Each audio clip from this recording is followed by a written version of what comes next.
Vivian Harris clutched the seatbelt across her chest, feeling extremely uneasy. Why did it feel like she had become a child bride raised from a young age? Where was he taking her? Half an hour later, the car showed no signs of stopping. Vivian Harris really couldn't help but ask, "Captain, where are you taking me? Don't tell me you're carsick again." Daniel Matthews frowned at Vivian Harris, still clearly remembering the last incident. "No. I'm not carsick. I just want to know where we're going." Vivian Harris was also embarrassed.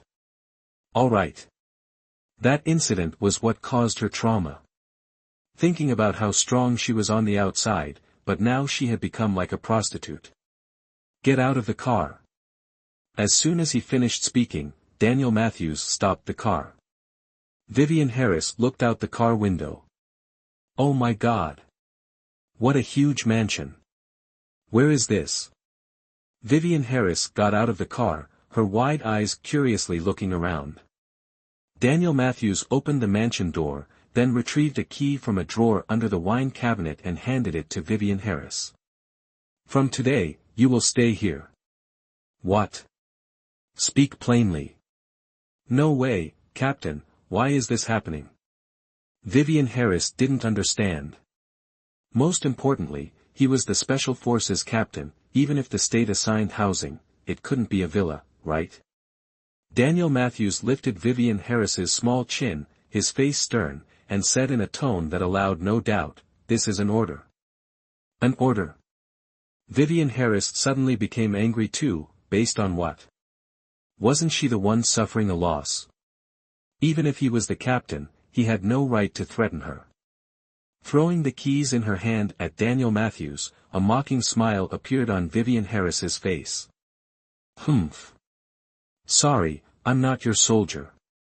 After saying that, she turned around, opened the Jeep door, then started the car and sped off. Damn it. Better to be bitten by a dog. No one's ever sneered at me like that.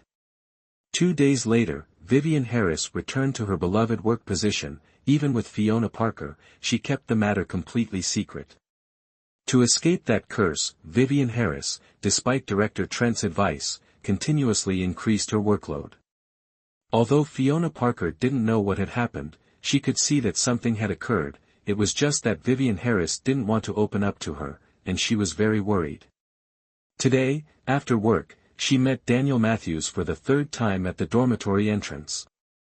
Daniel Matthews, still with his cold expression, indifferently opened his mouth. "Where's Vivian Harris? Is the captain looking for Vivian? Has she been at the hospital all this time?" Daniel Matthews was a little annoyed. He hadn't been able to find her for a whole week. Was she avoiding him? Huh. Oh. She's like crazy. She's been on night duty for several days straight. Daniel Matthews frowned, his facial expression unreadable, then he strode away. Fiona Parker stood there, completely clueless. What the hell was going on? In the hospital's break room, Vivian Harris found a corner, curled up, and fell asleep. She didn't want to torture herself like this, but if she wasn't this busy, she didn't know what she would end up doing. Write a report saying she was forced by Daniel Matthews? Don't joke. Who would believe it? The problem was that she went looking for him that night. If he turned around and said she seduced him, she wouldn't be able to argue. Although it was the 21st century, everyone took one-night stands lightly. It was just that Vivian Harris's inner self was conservative. Especially the fact that Daniel Matthews ended up ordering her around. This was what angered her the most. Good heavens. You slept with a virgin. Is there anyone like you? How did you even become a captain? Shameless, don't you know? So, these past few days, Vivian Harris, to avoid Daniel Matthews, had been hiding in the hospital. Busy and tired, she would find a hidden corner to sleep, completely reaching a state of obsession. After another 2 weeks, just when Vivian Harris thought everything would calm down, she suddenly received a notification that from today, she would become a special nurse, the key point being, she was the first in history. In an instant, Vivian Harris was thrust into the spotlight. If this were the Vivian Harris of before, she would have jumped for joy, but ever since that day, Vivian Harris had begun to reject the military life involving Daniel Matthews. So, she immediately sought out Superintendent Trent, expressing her unwillingness to go. But Superintendent Trent just gritted his teeth and told her these were orders from higher up, specifically naming her, and he was powerless. Hashtag Chapter 32, snatching someone from the hospital in a flash. Vivian Harris seemed to understand something. Sure enough, the next day Daniel Matthews appeared at the gate of Hospital A. His 1.85-meter tall frame made the camouflage uniform even more imposing. 3 minutes later, Daniel Matthews' black military boots came into Vivian Harris's view. Vivian Harris was administering an 4 to a soldier, her eyes slowly moving upwards, her hand trembled, the needle stabbing straight into her own hand. Shit, no way. Without a sound, Vivian Harris pulled out the needle, turned, and ran. Before she could even take a step outside, she was dragged back and hauled straight towards the door. The entire, spacious floor area was as silent as a graveyard. Daniel Matthews, do you know what you're doing? Vivian Harris felt like her joints were about to be dislocated, so she struggled even more desperately. Bloody hell. He's a captain. How can he be so blatant? The point is, he's clearly abducting someone. Daniel Matthews coldly glanced at everyone around, kicked away a chair blocking the path, and continued to drag her along. Ah! Daniel Matthews, you madman, let go. Vivian Harris's face was turning purple, her eyes pleading for help, but she saw everyone turn away. Good heavens! Are you guys even soldiers serving the people? This is tyrannical behavior, how can you all ignore it? Is this how you were trained? At this moment, hearing Vivian Harris's cries, Fiona Parker ran out from the examination room. What's going on? What's happening? Vivian Harris now saw her savior and hurriedly cried out, Fiona, help me. Help me. Faced with her best friend's desperate plea, Fiona Parker suddenly felt a surge of righteousness. Stop. Let Vivian go. Daniel Matthews turned and glared at her. Fiona Parker, who was rushing forward, immediately froze, then bowed and said, Captain, please proceed. Bloody hell. Fiona Parker, you traitor. Vivian Harris roared. Fiona Parker lowered her head, not daring to look directly. Good heavens, that glare almost gave her a heart attack.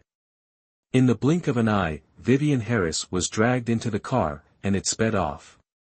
The soldiers in the floor area wiped the cold sweat from their foreheads. Looks like Nurse Harris is done for this time. Not just done for, but totally screwed. I heard the captain's been really hot-tempered lately. But, isn't the captain doing this out of revenge for that incident? Sigh. Poor Nurse Harris. Everyone present knew of Vivian Harris's heroic achievements and the deep-seated animosity between her and Daniel Matthews. Therefore, no one dared to speak up for Vivian Harris, let alone help her. Mark Langston was also in the vehicle. He saw Daniel Matthews subdue Vivian Harris onto the seat with some maneuver, slam the car door, and bark, drive. Mark Langston started the car, while Vivian Harris, inside, raged and cursed loudly. Mark Langston's eyelids twitched. God, it felt like he was abducting some innocent woman. Didn't Daniel Matthews usually act with restraint? Why did he become completely unhinged whenever he encountered this little nurse? Daniel Matthews, let me go. Who the hell do you think you are? And you call yourself a captain? I'll sue you in a military court. You bastard. Vivian Harris never thought Daniel Matthews would dare to drag her out of the hospital so brazenly. So many people around, and, not a single one helped her. Not even Fiona Parker. Daniel, you should let her go first. You'll dislocate her arm. Mark Langston also felt Vivian Harris was somewhat pitiful and offered a well-meaning reminder. Vivian Harris instantly found an outlet for her fury. Don't you act all high and mighty. You and him are birds of a feather. And you call yourself an instructor? You're an accomplice. I curse your dick to shrivel up, forever lasting only 1 second. Mark Langston slammed on the brakes, his body jolting upright in the driver's seat. Holy shit. Who are you cursing? At that moment, Daniel Matthews swung a fist at Mark Langston from the back. Who are you calling names, huh? Fucking hell, Daniel Matthews. You goddamn dare hit me. Mark Langston, being a Special Forces soldier himself, naturally dodged the blow, but who wouldn't be pissed? Just drive the damn car. Mind your own fucking business. Daniel Matthews pulled Vivian Harris from the seat behind him and pointed at Mark Langston, cursing. Drive my ass. What the hell are you doing at the hospital so early? You kidnapped her yourself, so why drag me into this shit? I'm gonna rip that bitch's mouth apart. Mark Langston was truly enraged. He had never heard such a vicious curse in his life. The military jeep was spacious, but the comfort ultimately depended on the size of the occupants. At this moment, pinned behind Daniel Matthews, Vivian Harris felt like her lungs were being squeezed out of her throat. You bastard. Let me go. Daniel Matthews turned around, genuinely wanting to strangle her. Shut up. I won't shut up. Daniel Matthews, with your behavior, I have to question how you two became captain and instructor. Did you pull some strings? You're completely unreasonable. Vivian Harris, her face flushed, was beyond caring. Damn it. This sharp-tongued little bitch. Daniel Matthews, give her to me, I'll show her right now if I got in through the back door. Mark Langston completely lost his mind. This was absolutely not an insult that an ordinary person could endure. Get lost. Only I can scold my woman. If you say one more word, don't blame me for not respecting our decades of brotherhood. Daniel Matthews also flew into a rage. What nonsense are you talking about? When was I ever your woman? Daniel Matthews, don't insult me, I'd rather be bitten by a dog than have anything to do with you. With that, Vivian Harris opened her mouth and bit Daniel Matthews's arm, biting him to death. Biting him to death. Daniel Matthews, you really are a muscle-brained idiot, you know. Damn it, demoted for this woman. Is your head full of shit? Mark Langston pointed at Vivian Harris's ungrateful face, his own face contorted with anger. Vivian Harris suddenly froze, but before she could think any further, the back of her neck went numb, and she fainted. Daniel Matthews held the limp body, his tone seemingly no longer as agitated as before. Damn it, why are you talking so much? Drive. What am I doing? I'm telling that pig-brained woman to know her place, damn it. What do you even see in her? None of your business, drive. I won't drive. You're not explaining this to me today, I'm not driving. If you want to drive, drive yourself. Mark Langston also started to dig in his heels. Daniel Matthews gritted his teeth and kicked the driver's seat hard. Get out. I'll drive myself. Mark Langston choked back his anger, kicked the car door, and without another word, got out and left. Damn it. What an idiot, getting involved with such filth. That damned woman, we're sworn enemies. Daniel Matthews slammed the car door shut with force, the pitiful Jeep shook violently, and finally, reluctantly, started rolling. Daniel Matthews knew Vivian Harris wouldn't obediently report to him, so he came to apprehend her early this morning, but unexpectedly witnessed Vivian Harris's sharp tongue again, which also caused Mark Langston to directly turn against him. Hashtag Chapter 33, this is illegal detention. Therefore, not having gone far, he turned the car around and drove towards the villa outside. When the car arrived, Vivian Harris was still unconscious. One chop to the neck from a Special Forces soldier, and she didn't die, consider her lucky.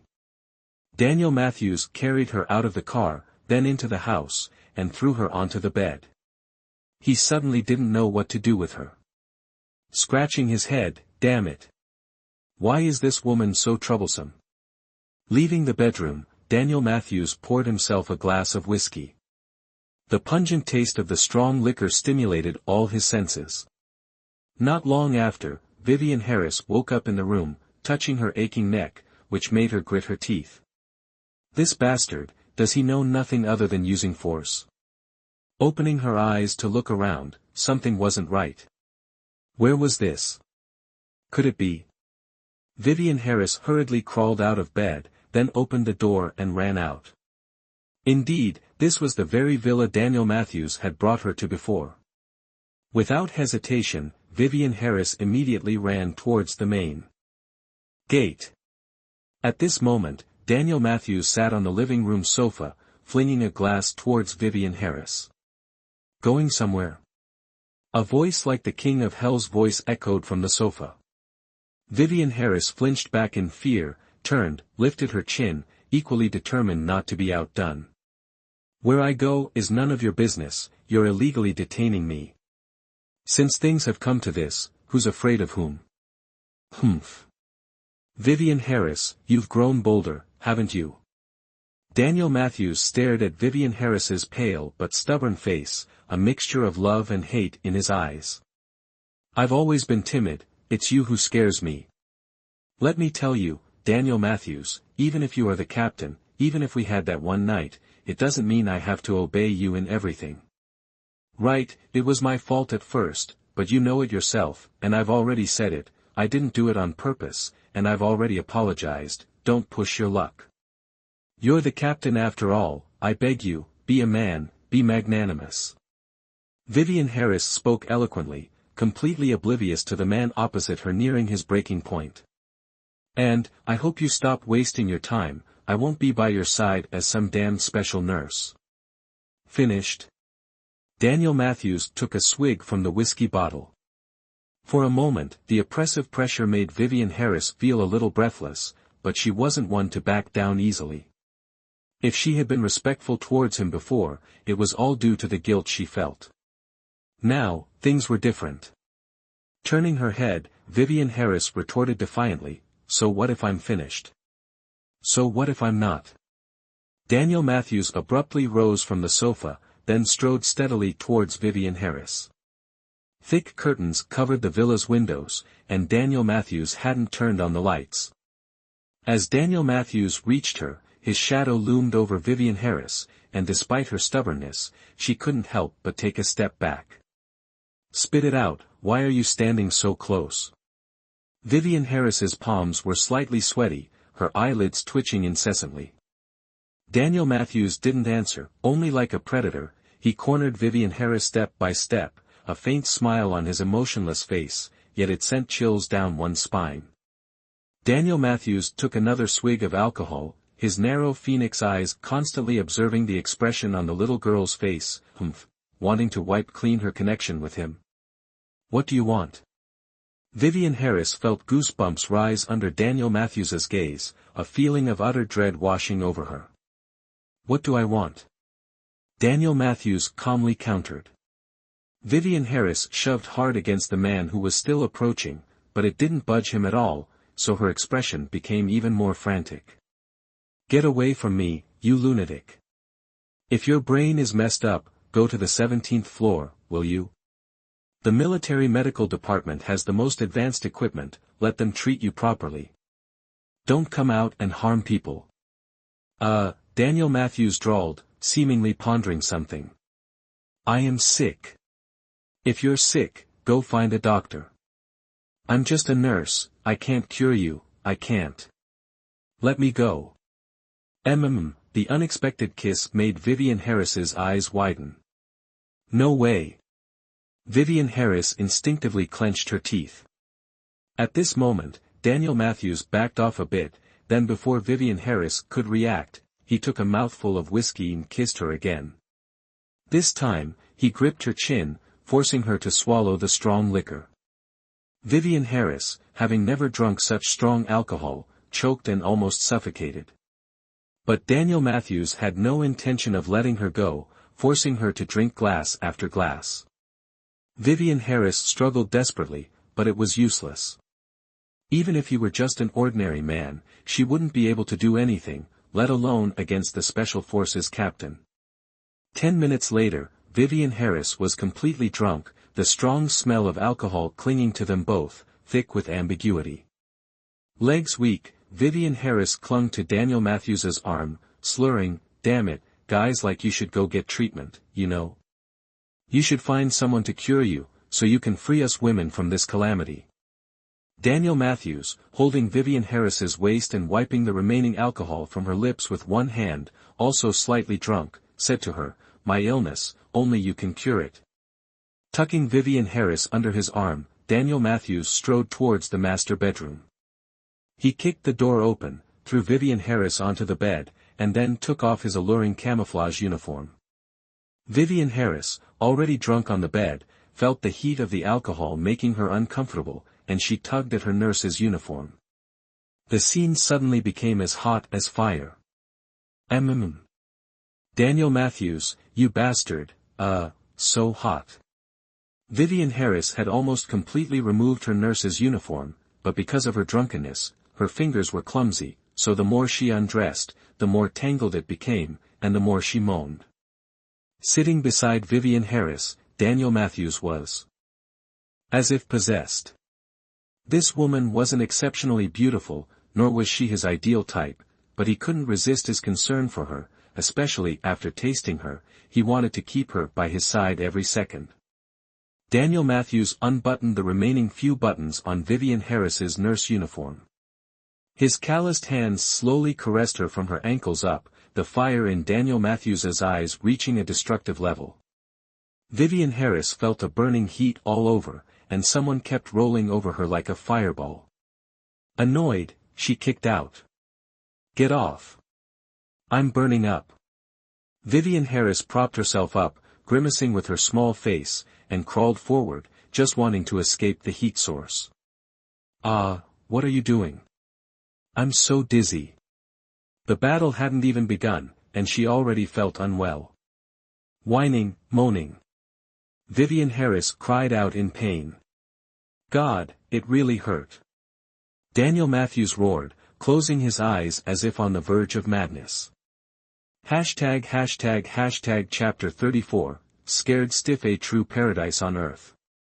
But this only made Vivian Harris hurt more. Tears welled up as she struggled to reach for the hand gripping her waist, choking out, it hurts so much, please." Daniel Matthews, transformed into a demonic figure, licked his lips and asked wickedly, "Weren't you running from me?" Not running anymore. I was wrong, Vivian Harris felt a tearing pain. Though she had been so drunk, he was tormenting her back to sobriety. "From today onwards, you will live here, understand?" Good, lighter, Vivian Harris no longer knew what she was saying. The pain intensified, yet a numbing sensation arose alongside it. She wanted to escape Daniel Matthews, but her struggles only fueled his frenzy. "Whose woman are you?" Daniel Matthews bit into Vivian Harris's sweat-drenched shoulder. Yours. Yours. Please, who am I? M.O. Daniel Matthews, Daniel, Captain. Captain, Vivian Harris's legs went weak, but Daniel Matthews held her close. Good girl. Daniel Matthews was satisfied. Vivian Harris's screams grew louder, but they couldn't stop Daniel Matthews. At this moment, she was like a beautiful Snow White, and Daniel Matthews was the wicked wolf.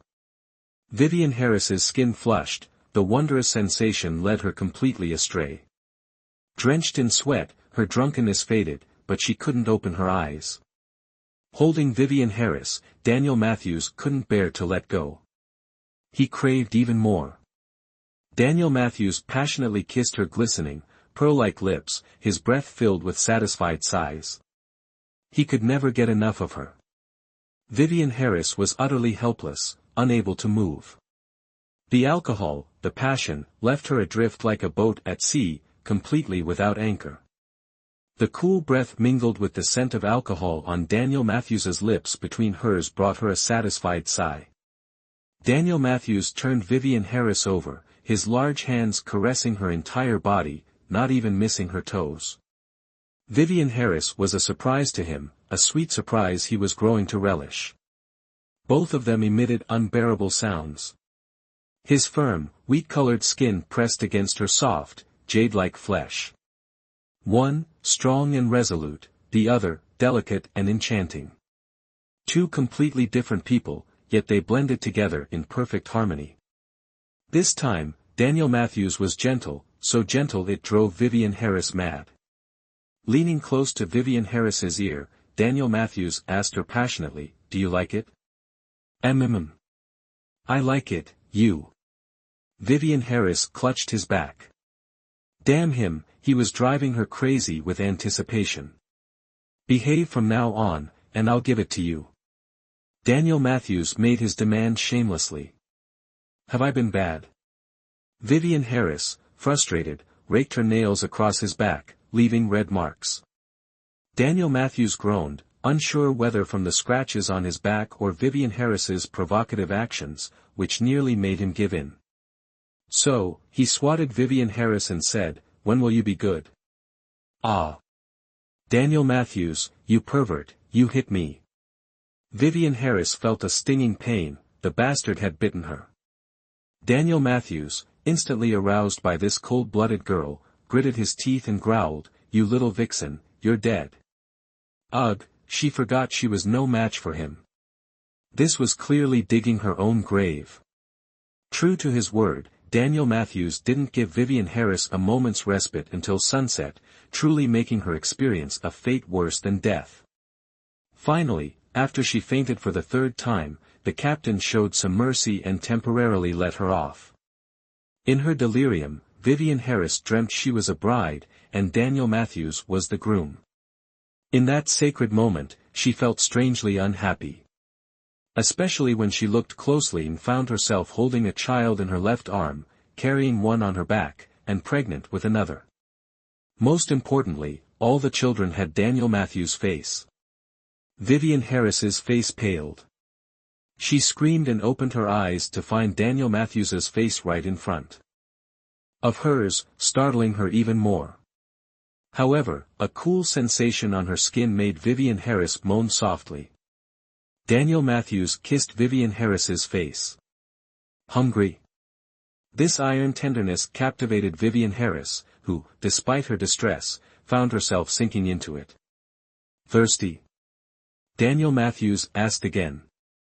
Vivian Harris blushed, glaring resentfully at Daniel Matthews. Daniel Matthews chuckled and helped Vivian Harris sit up, bringing the glass of water he had prepared to her lips. Vivian Harris, parched, gulped down the water. "That beast." "Slow down." Seeing Vivian Harris drink so roughly, Daniel Matthews cautioned her. Regaining her composure, Vivian Harris angrily pushed the glass away, her voice still hoarse. "Daniel Matthews, you're a captain, can you stop coercing me all the time? I don't want to argue with you." Daniel Matthews felt a pang in his chest, but his face remained icy. "Who wants to argue with you? Are all captains in the army like you? If you were in ancient times, you'd be a bandit stealing maidens."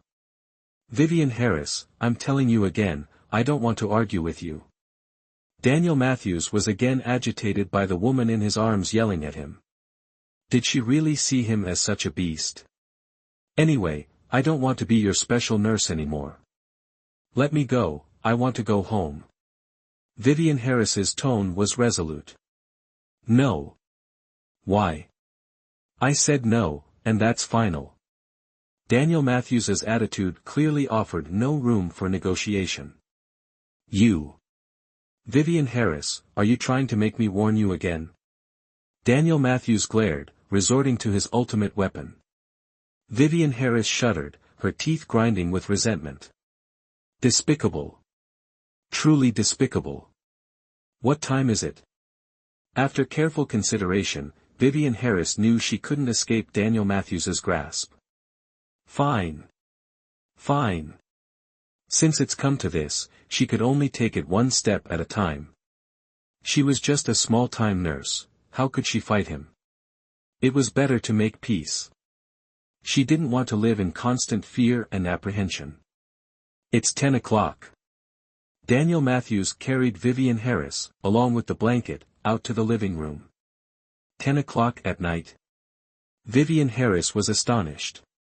Daniel Matthews busied himself in the kitchen for a moment, then brought out a bowl of noodles. In this state, you thought it was 10 in the morning? All right then. Eat. There's nothing else here. Daniel Matthews held the bowl of noodles in front of Vivian Harris.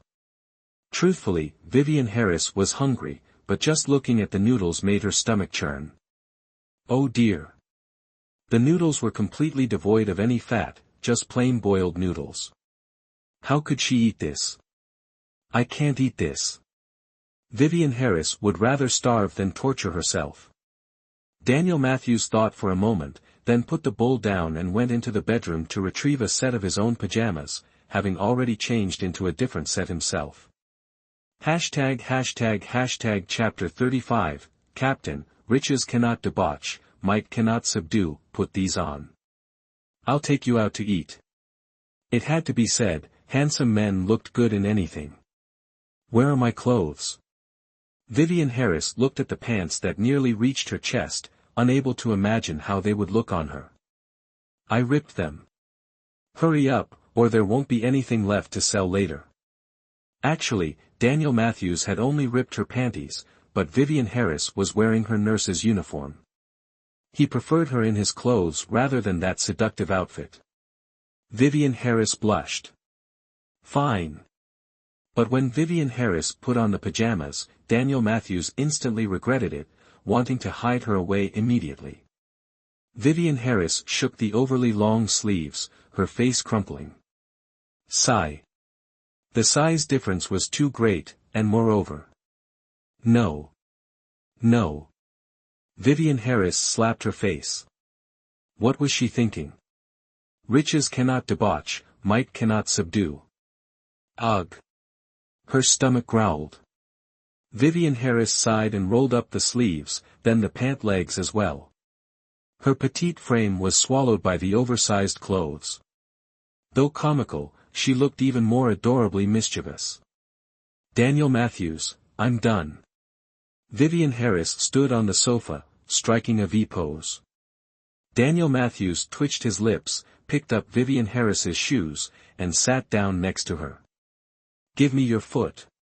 Vivian Harris suddenly felt flustered, her face flushing crimson. What was this? They were just arguing a moment ago. I can do it myself. Vivian Harris acted shy. Even on her first time, she had never felt so embarrassed. But Daniel Matthews didn't let Vivian Harris refuse. He reached out and pulled her into his arms, his voice patient. If you hesitate any longer, I think you should eat that bowl of noodles instead. In the end, no matter what Daniel Matthews asked Vivian Harris to do, she didn't object anymore. Are you kidding?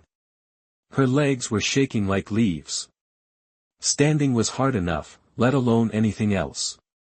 Daniel Matthews drove Vivian Harris to find something to eat. The atmosphere between them was harmonious for the first time, no more bickering. No more arrogance. At first glance, they really looked like a handsome couple, except Daniel Matthews's face was too grim. After driving for about 40 minutes, Daniel Matthews brought Vivian Harris to a bustling street. Since coming here, Vivian Harris hadn't been anywhere other than the army base. Her home was in a small town, and for the past 20 years, she had been training hard to join the army. Even her chances to visit the night market could be counted on one hand. In an instant, Vivian Harris's eyes lit up like she had seen gold and jewels, her face full of excitement. Compared to Vivian Harris, Daniel Matthews's reaction wasn't as strong.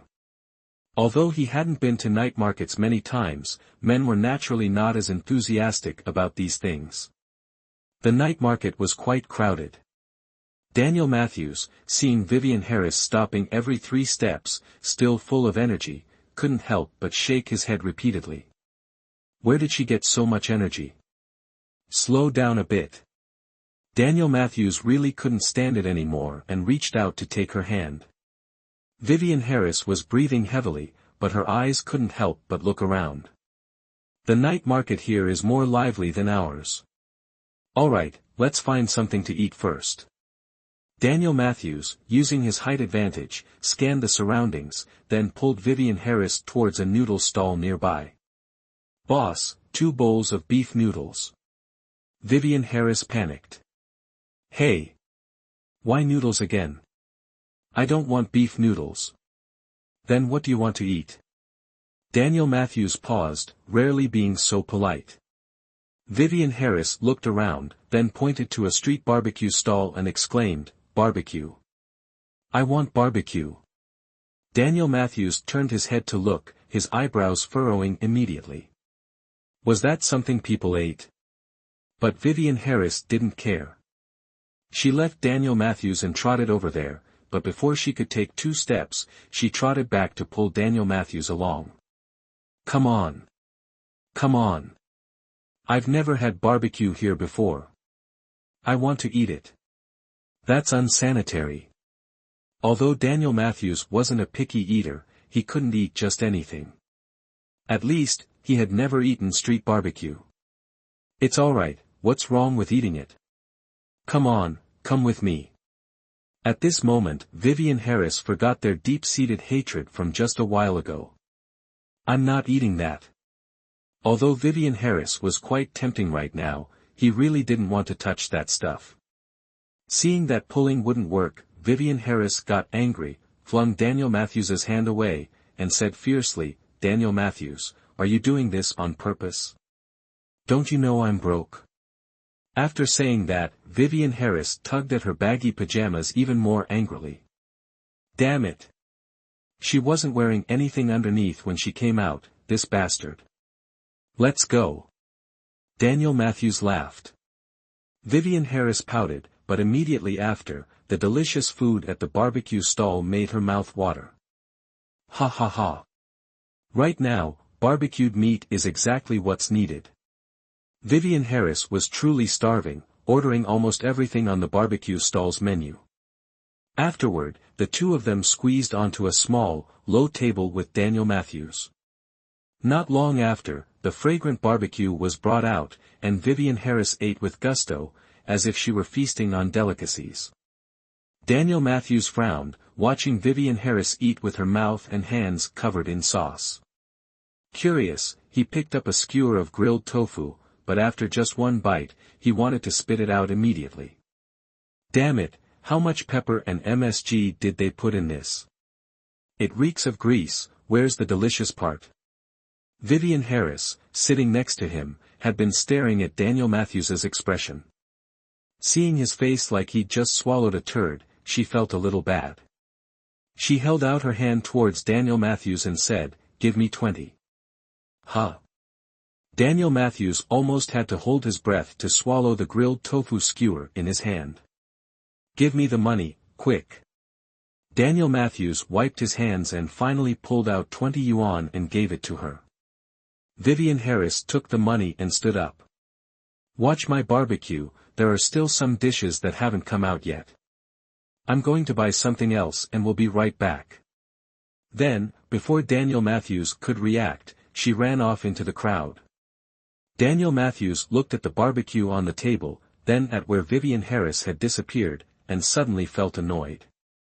However, 10 minutes later, Vivian Harris quickly reappeared. Handing the instant noodle bowl to Daniel Matthews, Vivian Harris winked playfully, Here, beef noodles for you.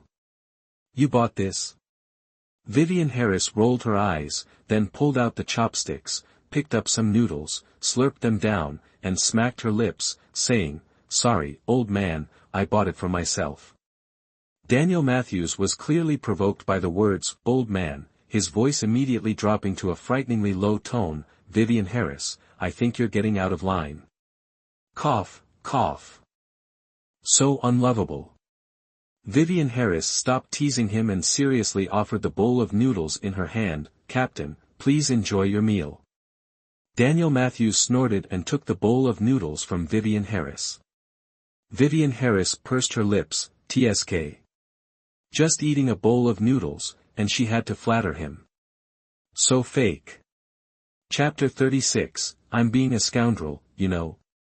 Having eaten their fill, Vivian Harris asked Daniel Matthews to walk with her a little longer, saying it was to help with digestion, but really she just didn't want to go back early.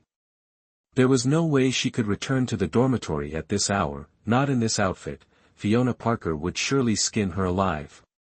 But the thought of returning to Daniel Matthews' villa now also made her uncomfortable. This time, Daniel Matthews didn't refuse. What started as hand-holding had progressed to him having his arm around her waist. Vivian Harris wasn't one for formalities.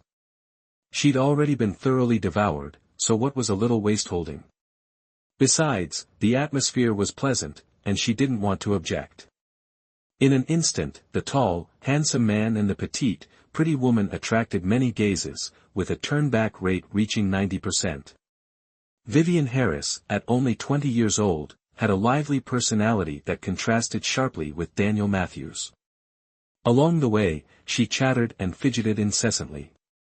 Daniel Matthews, holding a strawberry ice cream cone, was starting to lose his patience. Vivian Harris, are you crazy? Indeed, Vivian Harris had insisted on buying 2 strawberry ice cream cones. The kicker was, she made Daniel Matthews eat one. Daniel Matthews, a soldier who had eaten everything under the sun, had probably never imagined such a monstrous combination as this strawberry ice cream concoction. You're the crazy one.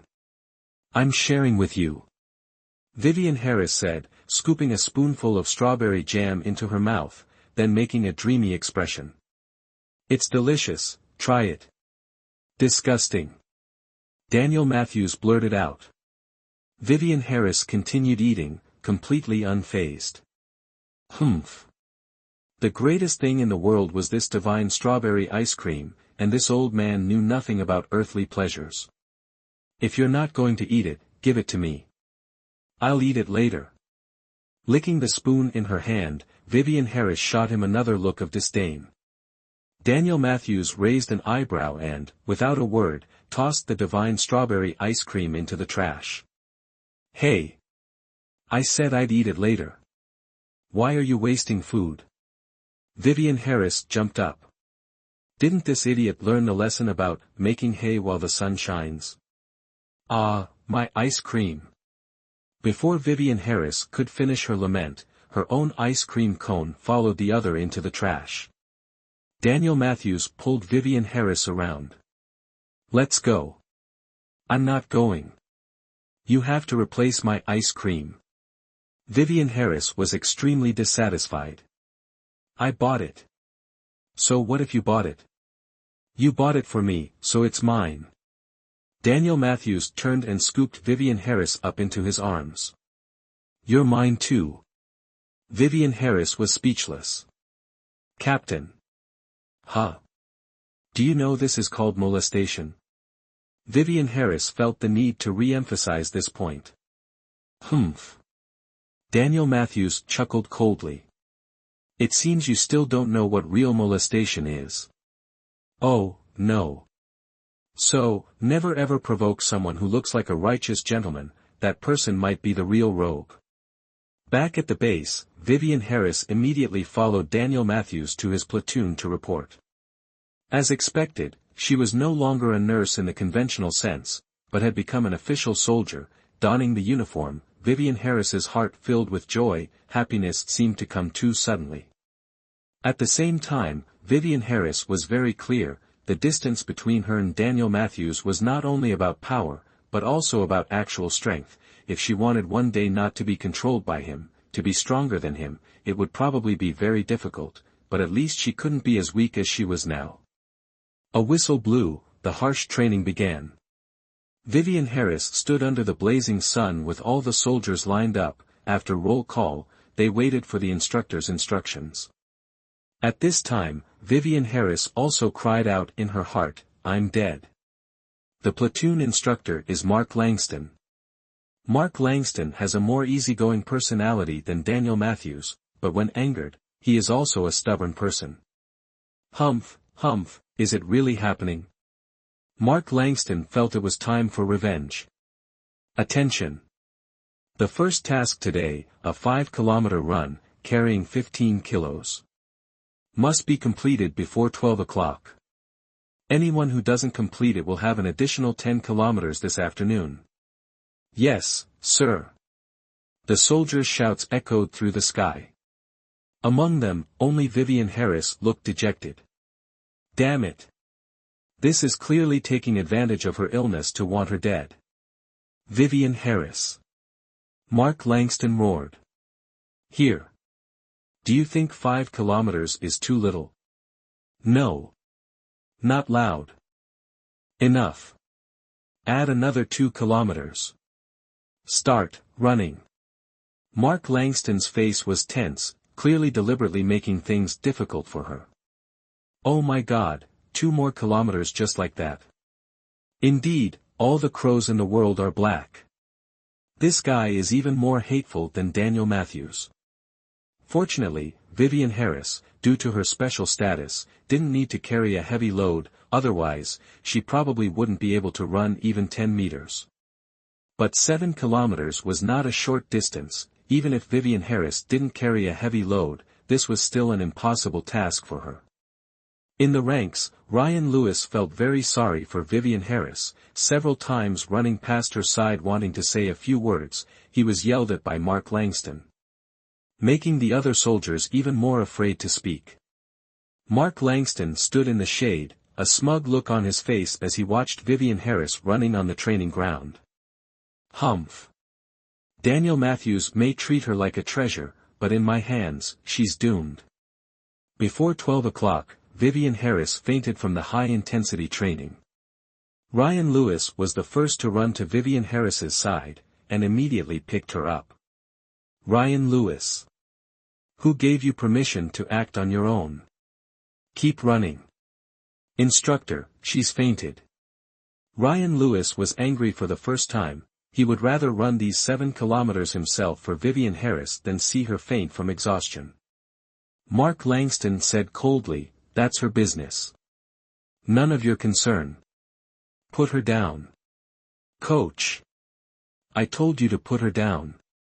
Mark Langston roared. I won't. I have to get her to the infirmary. Ryan Lewis was also desperate. He couldn't just stand by and watch Vivian Harris collapse.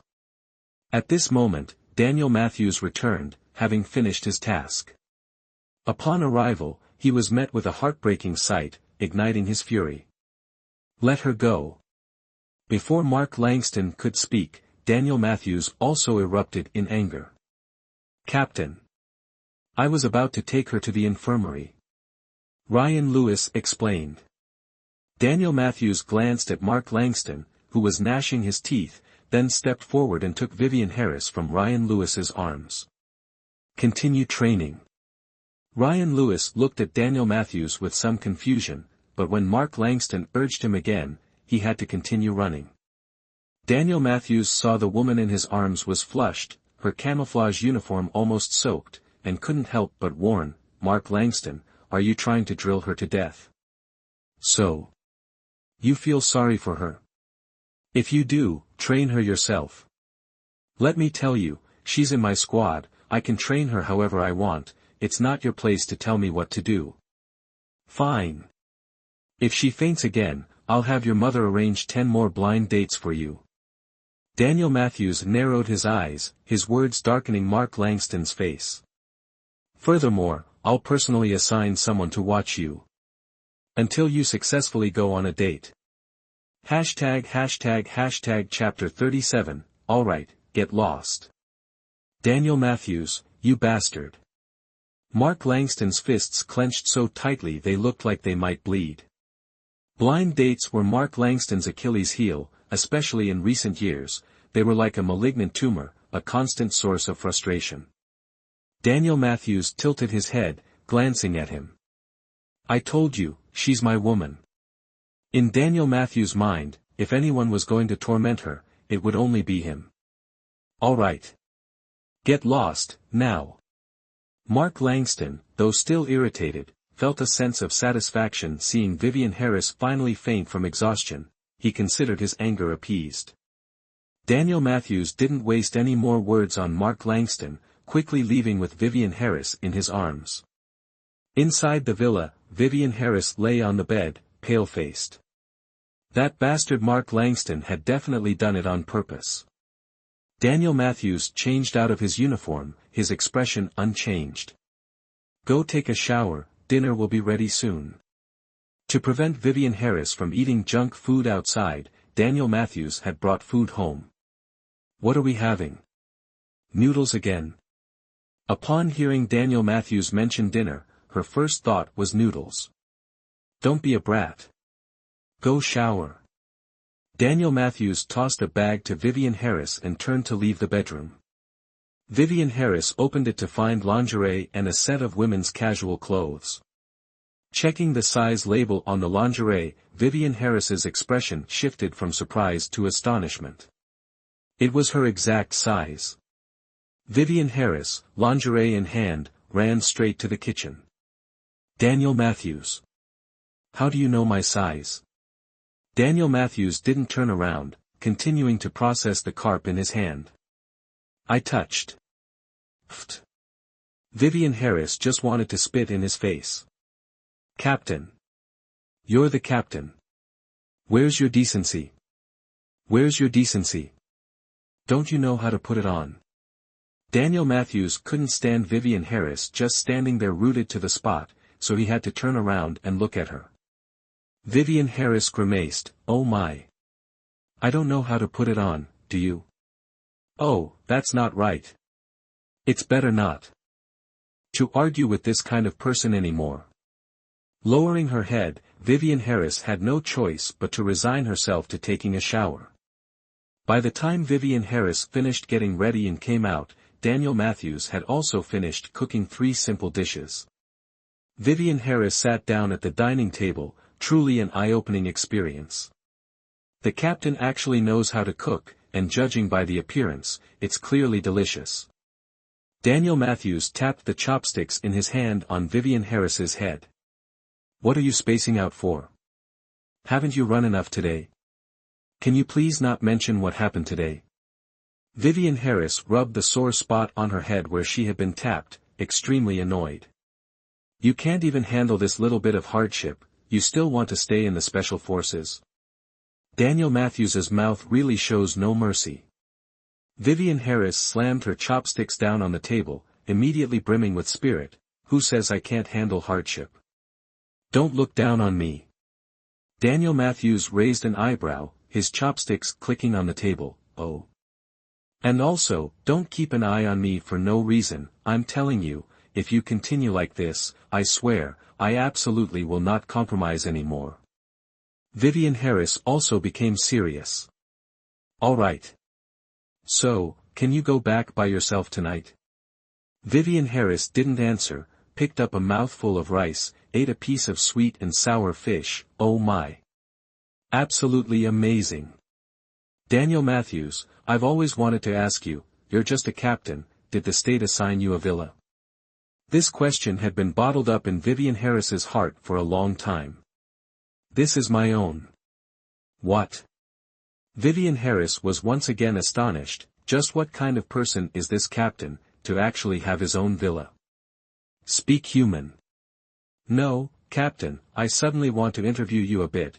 Why did you want to join the army in the first place? Vivian Harris licked her chopsticks, then poked them in front of Daniel Matthews as if holding a microphone. Are you going to eat?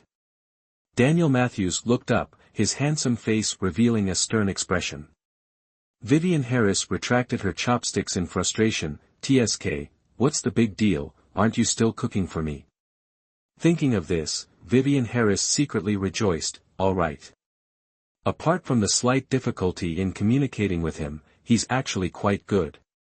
Today, I discovered a new skill of his, truly a 3-standard good man of the new era, able to handle both the living room and the kitchen. TSK. Captain, do you like me? Halfway through the meal, Vivian Harris couldn't contain her curiosity. Daniel Matthews's chopsticks paused midair. Like? Of course. Captain, don't you like me? Vivian Harris slumped, eagerly awaiting Daniel Matthews's response. Daniel Matthews gathered the dishes, his face as impassive as ever, and said, "You wash." Then he turned and left the dining room. Vivian Harris immediately lost her appetite. Wasn't it just a simple question? Why wouldn't he answer? What was the point of her being with him then? Would saying he liked her kill him? He was a captain, how could he be so individualistic? How did he even pass the party's strict selection process? Humph. And living in a villa, he must have pulled some strings. Glancing at her watch, 12 o'clock. She had training this afternoon, didn't she? Was it okay to just go back like this? She'd better see if the captain had any further instructions. If not, she'd return to the unit. She couldn't let Mark Langston give her any more trouble. Vivian Harris stood up, cleared the dishes, and went to find Daniel Matthews. Daniel Matthews was in his study, sitting in an armchair facing the enormous floor-to-ceiling window, eyes closed. Vivian Harris walked in just as he was like this, and her heart skipped a beat. The midday light shone on Daniel Matthews like a spotlight. Out of uniform, he was just a man. Vivian Harris didn't want to wake him, but she wanted a closer look.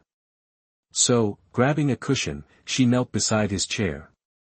Vivian Harris was generally well-behaved, but she had some fujoshi friends, and suddenly, her inner fangirl emerged. Huh. His eyelashes were so long. Oh my God. And his nose was so high. What kind of jeans were these? He looked so exotic. If only he had more expressions, he'd be a total hottie. Such a handsome man, what a waste. Seen enough. Daniel Matthews had opened his eyes at some point. Vivian Harris jumped up from the cushion, startled. Damn it. When did he wake up? She quickly wiped her mouth. Had she been drooling? Daniel Matthews watched Vivian Harris's comical and adorable flurry of expressions, a feather tickling his insides. His gaze heated as it traveled from her face down to her hips. Daniel Matthews's breath hitched, his hands smoothing back his hair. If Vivian Harris had turned around at that moment, she would have definitely had a nosebleed. Vivian Harris. What? Come here. Daniel Matthews's voice had deepened noticeably. Vivian Harris shivered, then gave a nervous laugh, backing towards the door. I haven't washed the dishes yet. I'll go wash them. Seriously, if she got tangled up with him now, with Daniel Matthews's physique, she wouldn't have a chance to get back to the unit all afternoon. Daniel Matthews's burning gaze followed Vivian Harris out of the study, his own heat intensifying. Rising from the chaise lounge, he followed her. Chapter 38, my skin's about to peel off, alright. Reaching the door, he saw Vivian Harris, who'd said she was going to wash dishes, leaning against the wall, panting. It seemed the lass was feeling it too. Vivian Harris, mortified, hadn't expected Daniel Matthews to come out and stood awkwardly against the wall. You're not asleep. You kept staring at me, how could I sleep? In truth, Daniel Matthews had been awake from the moment Vivian Harris entered the study. Years of Special Forces training had given him heightened alertness. Then go back to sleep. I won't look at you anymore. Daniel Matthews looked down at Vivian Harris. But now, I want you to look at me. Vivian Harris felt that some people were the type who, once they started talking, threw caution to the wind, and Daniel Matthews was definitely one of them. Vivian Harris. I like you. Daniel Matthews's sudden confession made Vivian Harris's head snap up. Daniel Matthews's finger traced Vivian Harris's lips, his hot breath on her face. By the time she could react, she was lost in a haze. Daniel Matthews held Vivian Harris tightly, the first time he felt her so docile, and he couldn't help but tighten his embrace. Vivian Harris, wincing from Daniel Matthews's touch, finally caught her breath and protested, "Can't you be gentler? Is my body not made of flesh? Seriously, my skin's about to peel off. Did I hurt you?"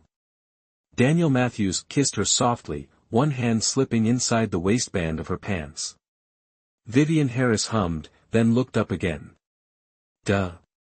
Saying so, she slipped her hand inside his shirt and pinched him hard, but it backfired. Vivian Harris, teased by Daniel Matthews, moaned, her frustrated, lip-biting appearance utterly captivating. "Still hurt?" The pressure of Daniel Matthews's hand didn't lessen, he loved the feeling beneath his fingertips.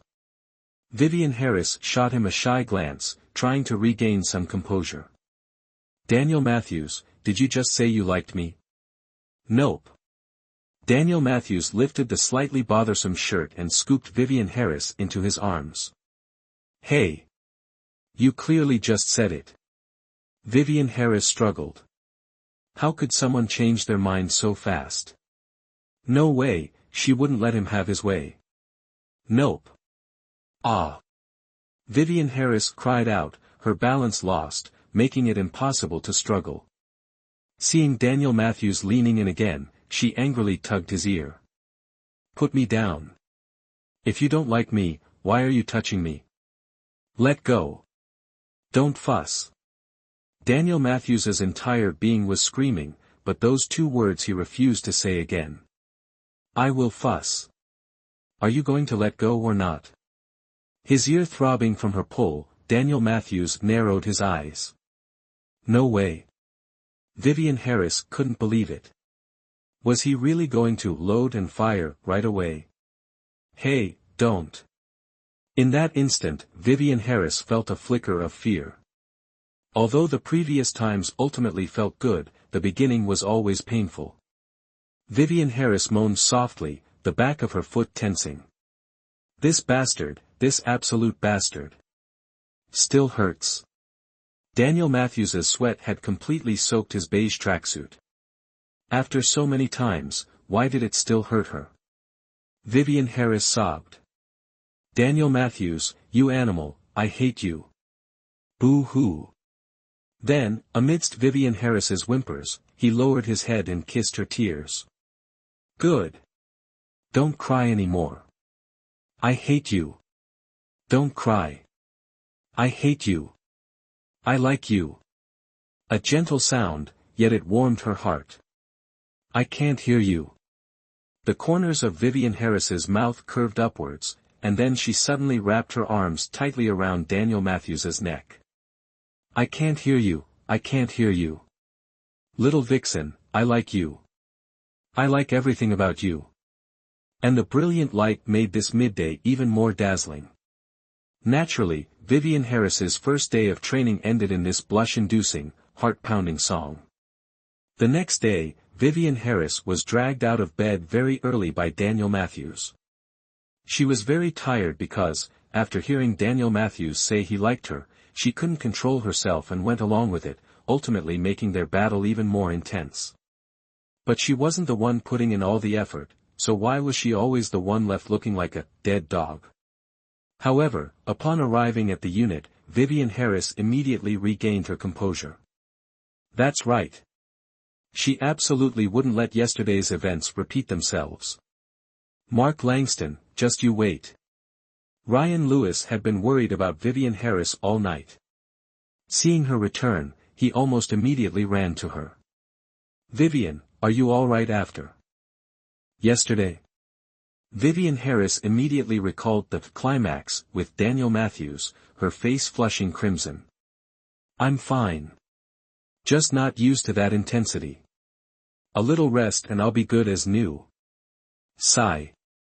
If only she could actually rest. Her legs still felt a bit weak. If that bastard Mark Langston made her run 7 kilometers again today, she'd definitely collapse. Really? Yeah. See? I'm perfectly fine now, aren't I? Ryan Lewis hesitated for a moment, then finally asked. "Vivian, tell me the truth, what's your relationship with Captain Matthews?" They say men in the military are rough around the edges, but when they're in love, they're incredibly perceptive. Any trace will stir up a storm. Nothing. Why do you ask? Honestly, she didn't know what her relationship with Daniel Matthews was either. Ryan Lewis breathed a sigh of relief, his usual simple smile returning. Nothing, just asking. Ryan Lewis couldn't help but slap his forehead. Sigh. Captain Matthews was such an upright man, how could he be so petty and judge him unfairly? Oh. Right, what's the training today?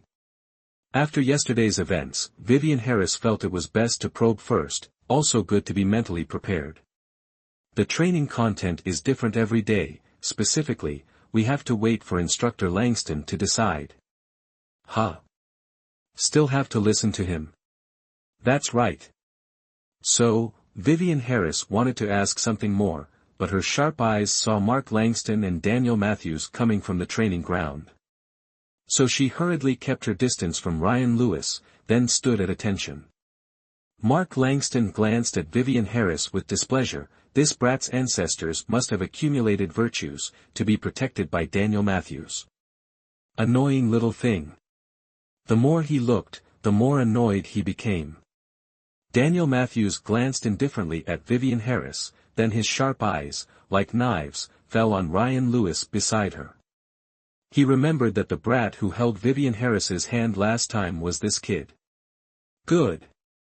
Attention. Report for roll call. 1. 2. Good. Today we will conduct dangerous cliff climbing training. Attention. Right face. Double time. After a 10-minute run, everyone arrived at a cliff. This was not a natural cliff, but an artificial cliff made to ensure safety during training, like a climbing wall. The only difference is that when training in this subject, special forces won't have too many protective measures for themselves. The purpose is to train the soldiers' courage and adaptability. The training was divided into groups of 2. Mark Langston didn't deliberately make things difficult for Vivian Harris anymore, but deliberately put her in the same group as Ryan Lewis. Chapter 39, almost vomited blood. Vivian Harris didn't notice anything, but Daniel Matthews, standing watching from the side, immediately flew into a rage. Seeing Ryan Lewis excitedly fastening the safety rope around Vivian Harris's waist, bustling around her like a hamster, he couldn't control the surging murderous aura. Mark Langston was extremely pleased with himself. Did they really think he was a soft persimmon? Begin. As soon as the command was given, everyone got into position, then, relying only on that safety rope, tried to climb to the top. Vivian Harris was also among them, but she was the one who had the most difficulty climbing. Although her height wasn't considered short among female students, compared to these tools, all designed for men, she still couldn't control them. By the time she had climbed halfway, the others had already completed a round trip. Vivian Harris was a little discouraged, but thinking of Mark Langston's mocking face, she gritted her teeth and climbed up. Although there were a few times she almost fell, luckily she persevered. When she dropped down from the top, her heart was seething. Done. She finally did it. Vivian Harris. What are you doing? Mark Langston folded his arms behind his back, his face like an evil landlord. Continue. You still have 49 more times. Mark Langston's voice was like a curse. Vivian Harris almost vomited blood when she heard that number. What the heck? Ryan Lewis clearly said just 20 times, right? At this moment, Mark Langston addressed everyone. What are you all standing around for? 50 reps each today. Keep moving. Ryan Lewis switched places with Vivian Harris, whispering, don't worry, I'll pull you up when you climb. Vivian Harris was grateful, but Mark Langston wasn't blind, was he? No need, I'll just climb a bit slower. You don't have to get punished because of me. Don't worry, I know my limits. Ryan Lewis had a plan. Although he didn't know why Mark Langston always targeted Vivian Harris, he would do his best to help her, even if it meant getting punished. The tedious training continued to repeat, and despite Ryan Lewis's help, Vivian Harris's waist felt raw from the harness. Vivian Harris's face grew paler, but she gritted her teeth and refused to give up. After the 25th repetition, Ryan Lewis looked at Vivian Harris with concern. Vivian Harris wiped the sweat from her forehead and flipped Mark Langston the bird. "Just you wait," she thought, "I'll get you back for all of this." Mark Langston's eyes flashed with icy rage, wanting nothing more than to nail the person in front of him to the climbing wall. Turning, Mark Langston addressed Daniel Matthews, who was equally cold. "Daniel Matthews, what kind of training are you giving her? Do you believe I'll make her do another 50 reps right now?" "Coach Langston." Daniel Matthews gritted his teeth. "She's asking for it." "Humph, you're using this chicken feather as a dismissal order. Do you really think I'm afraid of you?" Mark Langston felt that he had to react to Vivian Harris's middle finger, otherwise, he'd really be letting some little brat climb all over him. "Fine." Daniel Matthews thought Mark Langston deserved a beating. Finally, when Vivian Harris finished her 50 reps, it was past 2 in the afternoon. The other soldiers had finished long ago. 50 reps wasn't a big deal for those who were properly trained. When Vivian Harris unbuckled the safety harness from her waist, the pain made her face pale. "Vivian, are you all right? Should I carry you to the infirmary?" Ryan Lewis supported Vivian Harris as she struggled to walk, his sweat-streaked face etched with worry. Vivian Harris shook her head, her expression resolute. The other soldiers, forbidden by Mark Langston from watching, had finished eating and resting.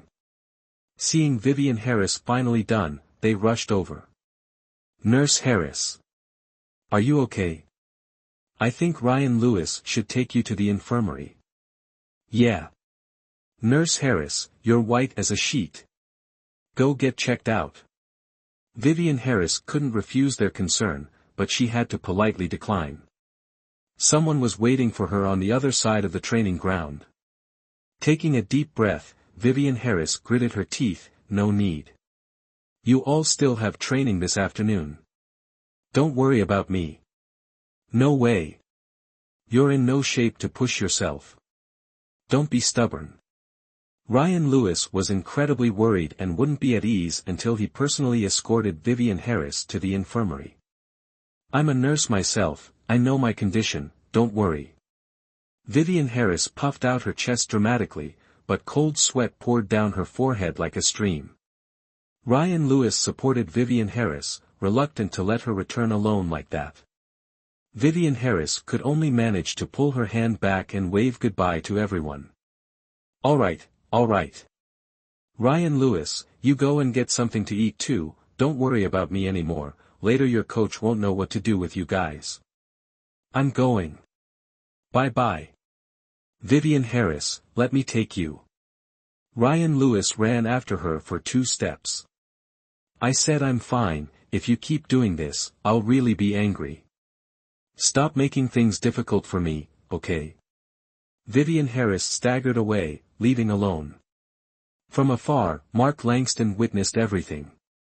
Vivian Harris forced herself to walk out of the training ground, then her body couldn't take it anymore.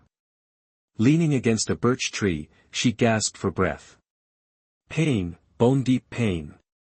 Even now, with the sweat, she felt like the salt in it was tearing her skin off.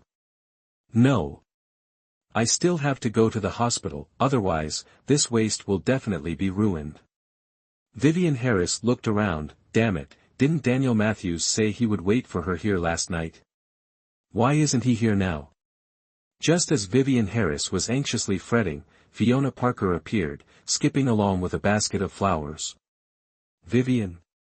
Is that really you? What are you doing here?" Fiona Parker stared for a long time before recognizing Vivian Harris. At first glance, she thought it was someone else. Look how dirty she was. "Fiona, come and help me." Vivian Harris had never been so moved by the sight of Fiona Parker. A true angel in white. Fiona Parker quickly put the flower basket aside and rushed to support the unsteady Vivian Harris. What's wrong, what's wrong? What happened to you? Weren't you going to work as a special forces nurse? Why do you look like this? Vivian Harris's face was streaming with tears. Hayes, don't mention it. I was framed by a bastard. Fiona Parker sighed. I'm telling you, Vivian, can you stop making enemies everywhere? Why do you always provoke people you shouldn't? Do you think I want to?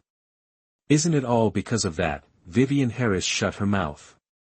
No, she couldn't tell Fiona Parker now, this girl was a walking loudspeaker, just a nudge and she'd spill everything. Hayes, don't mention it, Fiona, help me back to the dormitory, and also go to the hospital to get me some topical ointment, I think my skin is probably scraped. All right. All right. Fiona Parker felt sorry for Vivian Harris and quickly helped her back to the dormitory. Afterwards, Vivian Harris gathered some personal belongings from the dormitory, and together with Fiona Parker, they applied ointment and bandaged her wounds. Chapter 40. Where did he hide her? Exhausted from her fruitless search for Daniel Matthews, Vivian Harris decided to stay in the dormitory for the night. Meanwhile, Daniel Matthews, having been urgently called away, returned to find Vivian Harris missing from their agreed meeting place, filling him with worry and impatience. Like a wraith, Daniel Matthews kicked open Mark Langston's office door. Mark Langston. Where have you hidden her? Mark Langston, fresh from training, possessed a handsomeness that rivaled Daniel Matthews. He shook his sore wrist, his face impudent and unafraid. Your woman, and you ask me? Are you messing with me? Daniel Matthews punched a hole in the metal cabinet beside the door. Don't think I don't know what you did today. Who are you threatening? In a real fight, do you think you'd win against me? Daniel Matthews' face was a mask of frustration. All right, all right. Where did you hide her? Mark Langston crossed his arms, a mocking expression on his face. I'm not telling you. What are you going to do about it? Daniel Matthews was furious. I'm in no mood to argue with you. Do you know what time it is? Mark Langston checked his watch, his expression still unpleasant. A grown woman can't get lost, can she? Daniel Matthews, do you realize what you've become? And another thing, you better deal with that blind date next week. Otherwise, let me tell you, your woman is with me, and I won't let her have a moment's peace. Don't think I'm joking. What blind date?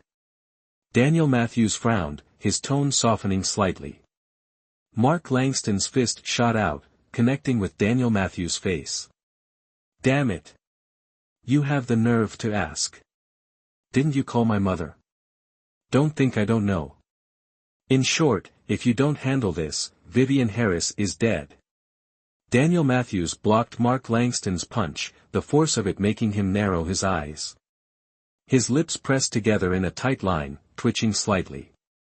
No wonder Mark Langston was acting so strangely today. Tell me where she is, and I'll consider it. You'll consider it?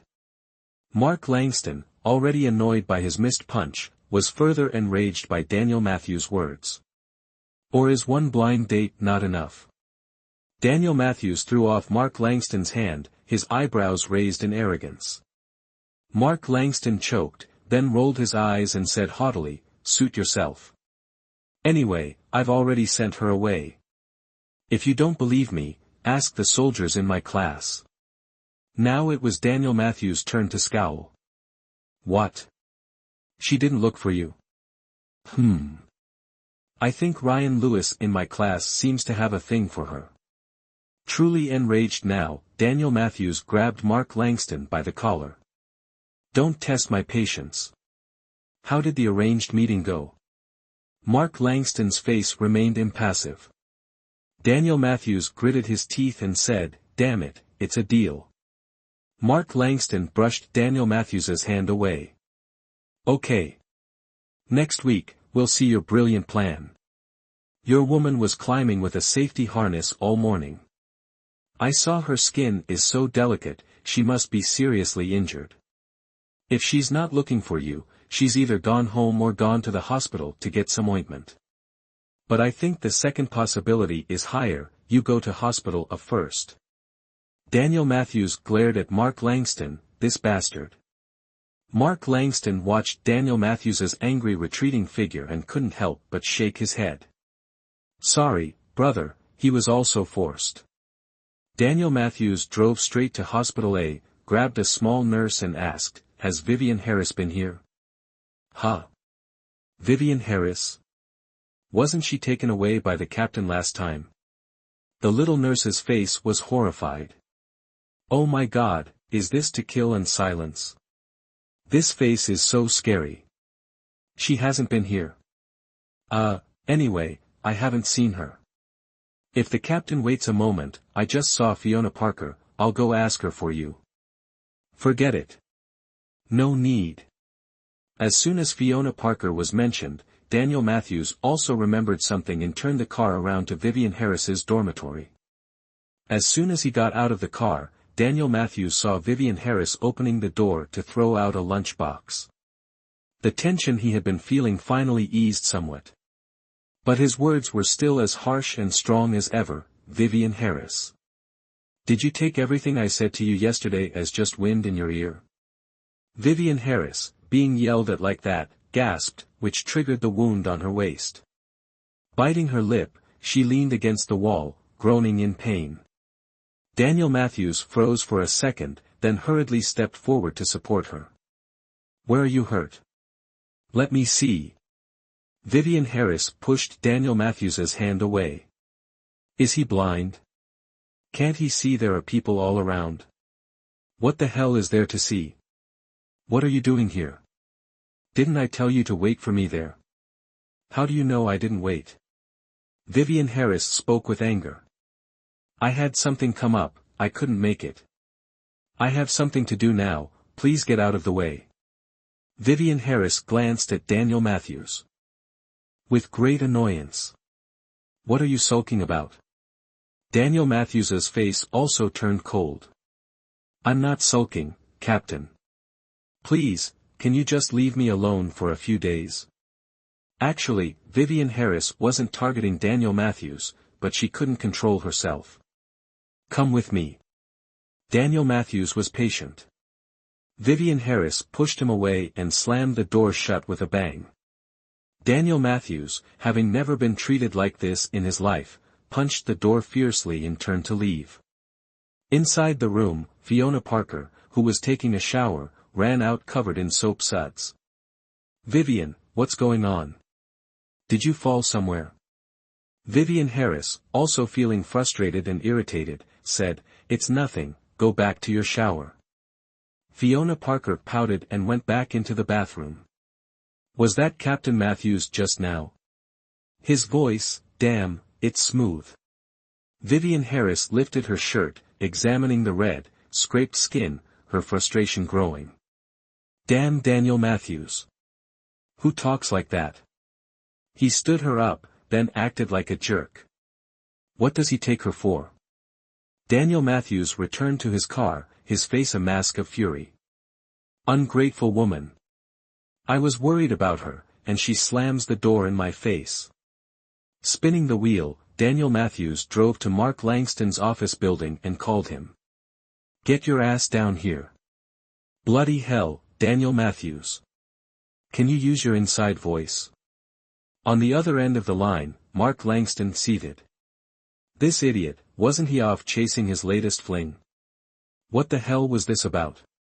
Move it. Or I'm coming up there and giving you a knuckle sandwich. Daniel Matthews hung up. Mark Langston stared at his phone, fuming. But, calming down, he figured something must be seriously wrong. 5 minutes later, Mark Langston got into the car. Before he could ask what was going on, Daniel Matthews floored it. Daniel Matthews's grim expression startled Mark Langston. He glanced into the back seat. No one there.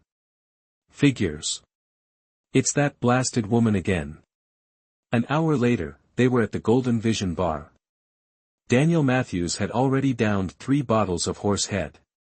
Mark Langston, knowing his friend's sorrow, let him drink.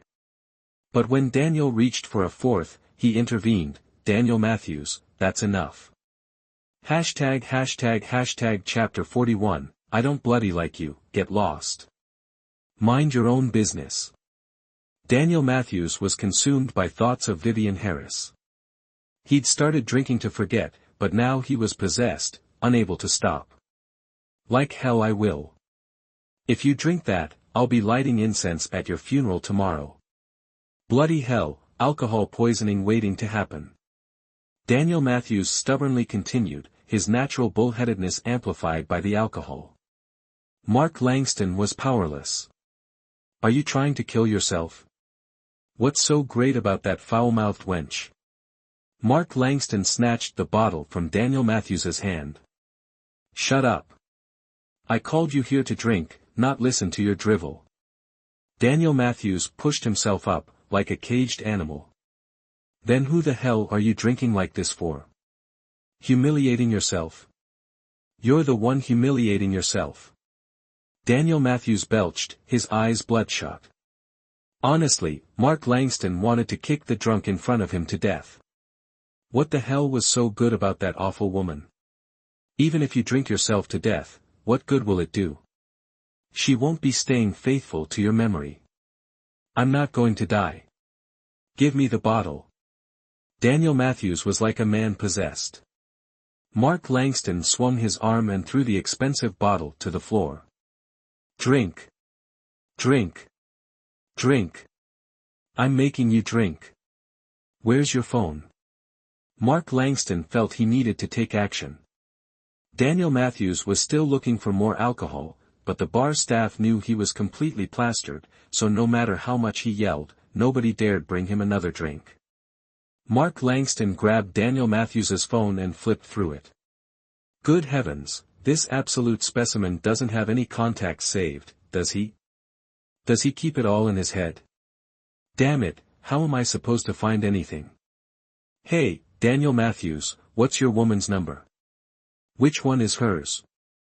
Mark Langston shoved the phone in Daniel Matthews's face, but he swatted it away. Having no other choice, Mark Langston used his own phone, found the number of someone in the medical corps, and after a bit of roundabout calling, finally got Vivian Harris's number. Hello. Who is this? Vivian Harris, exhausted and aching all over after a long day, had gone to bed early. What the hell are you playing at? Get your ass over here and drag your man away. Do you want to be picking up his corpse tomorrow? Hearing Vivian Harris's sleepy voice, Mark Langston's anger flared. What the hell are you babbling about? Who's my man? Jolted awake by the yelling, Vivian Harris shot back, not backing down. Whether you have a man or not is your business, not mine. If it were me, I wouldn't touch him with a 10-foot pole. Mark Langston retorted instantly. Get lost. With that tone of yours, you sound like a 1,000-year-old grudge-bearing face waiting to be smacked. Only your arsehole could bloom. I'd puke if he was free. Vivian Harris. You lunatic. I really regret not making you crawl another 50 laps today. Mark Langston jumped to his feet. Just then, Daniel Matthews, hearing the name Vivian Harris, seemed possessed and snatched the phone from Mark Langston's hand. Who are you calling? Mark Langston pointed at Daniel Matthews and said, ask yourself. Damn it, he was fuming. Mark Langston angrily took a swig of his drink. Hello. Daniel Matthews was completely inebriated. Daniel Matthews? Vivian Harris on the other end could hardly believe her ears. Who is this? Daniel Matthews asked in return. Looking at his drunken state, he probably wouldn't recognize his own mother. Give the phone to Mark Langston. Vivian Harris bolted upright in bed. She knew Daniel Matthews had a high tolerance for alcohol. To be this drunk, he must have really tied one on. Damn it, who are you looking for? Daniel Matthews, holding the phone, suddenly flew into a rage. Daniel Matthews, I said give the phone to Mark Langston. Vivian Harris was furious, but talking to a drunk was pointless. Damn it, do you know you're my woman? I wouldn't even dream of scolding you, and you dare slam the door in my face. Do I owe you something? I don't like you. Get lost. Vivian Harris just wanted to smash the phone against the jerk's forehead. But a flicker of sweetness arose in her heart at his words. At the same time, Mark Langston beside him was also dumbfounded. Holy shit. Was this truly an eye-opening experience? These cheesy words coming from his mouth actually had such an effect. Only, in the next second, Mark Langston was stunned, because with a bang, Daniel Matthews directly smashed the phone in his hand. Smashed, to pieces. Mark Langston scratched his face. God damn it. That was my phone. God damn it. God damn it. Picking up Daniel Matthews's phone, Mark Langston re-entered the number and roared at Vivian Harris, "Golden Vision Bar, get your ass over here and take this lunatic away." As soon as Vivian Harris heard this, she immediately scrambled out of bed. Fiona. Fiona. Get up quickly, come with me for a bit. Fiona Parker was sleeping soundly, even though she had only lain down for less than 10 minutes, she was already dead asleep. The wounds on Vivian Harris's body ached with every movement, and seeing that Fiona Parker was still fast asleep, in her haste, she kicked Fiona Parker, who was sleeping on the bed, into the wall. Fiona Parker, having been kicked in the head against the wall, also sat up in bed, wincing in pain. Which bastard kicked me? Stop sleeping, come and help me. Vivian Harris's waist hurt, and she couldn't put on her pants. Fiona Parker came to her senses after 2 minutes. Vivian, what the hell are you doing, not sleeping? Don't ask, just come and help me. What the hell happened? Daniel Matthews is drunk, he's at Golden Vision, I have to go pick him up, come with me. Huh? Fiona Parker was astonished, what the hell was going on? Why would Captain Matthews being drunk require Vivian Harris to pick him up? No more, huh? Can't you see I'm having trouble moving around? Vivian Harris couldn't quite stand Fiona Parker's naivety. Oh. Oh. I'm coming. An hour and a half later, the two hurriedly took a taxi to the bar. In front of the bar, Mark Langston had already dragged the drunken Daniel Matthews outside. Looking at the bruises on his face, the fight must have been pretty intense. Vivian Harris patted Daniel Matthews's flushed face, then glared at Mark Langston. Hey. How do you do things? How much did he drink? You were with him, couldn't you have stopped him? Are you blind? Do you think I could have stopped him in this state? Mark Langston also pointed to the wound on his own face. Damn it. He really was a lunatic. Alright, you two stop arguing, let's get him in the car first.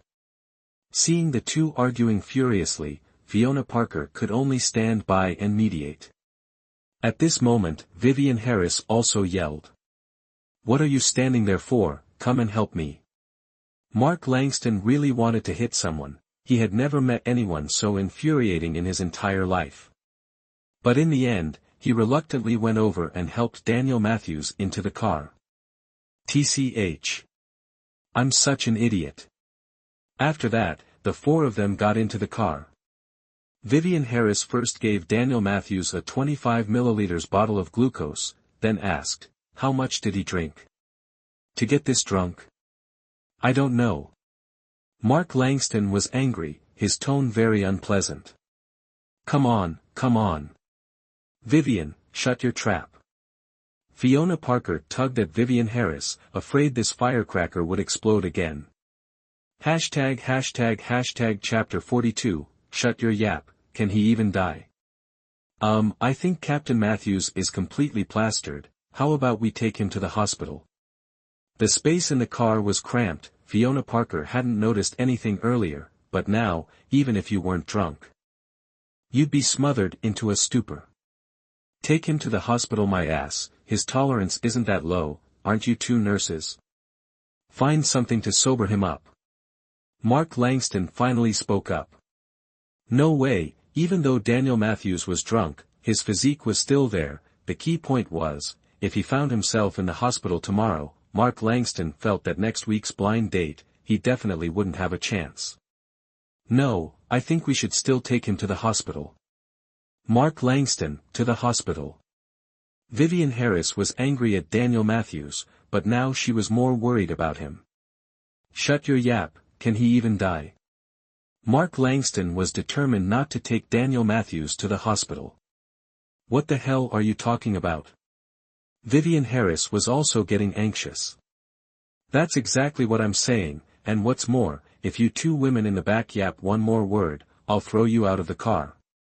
You, Fiona Parker quickly pulled Vivian Harris back. All right. I brought saline solution, we can help him sober up later, it's fine. If it really doesn't work, we can still take him then. After that, the car was silent. Only Daniel Matthews, drunk to the point of occasionally groaning, remained. Get the hell out of here. Get out. I don't want to see your face. It also made Vivian Harris furious enough to slap him a few times. Mark Langston finally took Vivian Harris to Daniel Matthews' villa. After settling Daniel Matthews down, he was about to leave. Seeing this, Vivian Harris asked Fiona Parker to go with Mark Langston. Fiona Parker was worried that Vivian Harris would be busy, and wanted to stay. But Vivian Harris thought about Fiona Parker having to work tomorrow, and finally refused. Anyway, Daniel Matthews was already dead drunk, he couldn't cause any trouble. Fiona Parker couldn't sway Vivian Harris, and finally got into Mark Langston's car and returned to the base. After seeing Fiona Parker and Mark Langston off, Vivian Harris endured the pain in her body and went inside to clean up for Daniel Matthews. As soon as she entered the bedroom, she discovered Daniel Matthews wasn't on the bed, then heard the sound of vomiting coming from the bathroom. As Mark Langston said, Daniel Matthews really wasn't in any danger, and had gone to the bathroom himself. It seemed the sobering medicine she gave him earlier had taken effect. So Vivian Harris went back out to pour Daniel Matthews a glass of water. But before she could reach the bathroom door, Vivian Harris felt like she was about to faint from the stench. How much did he drink, good heavens?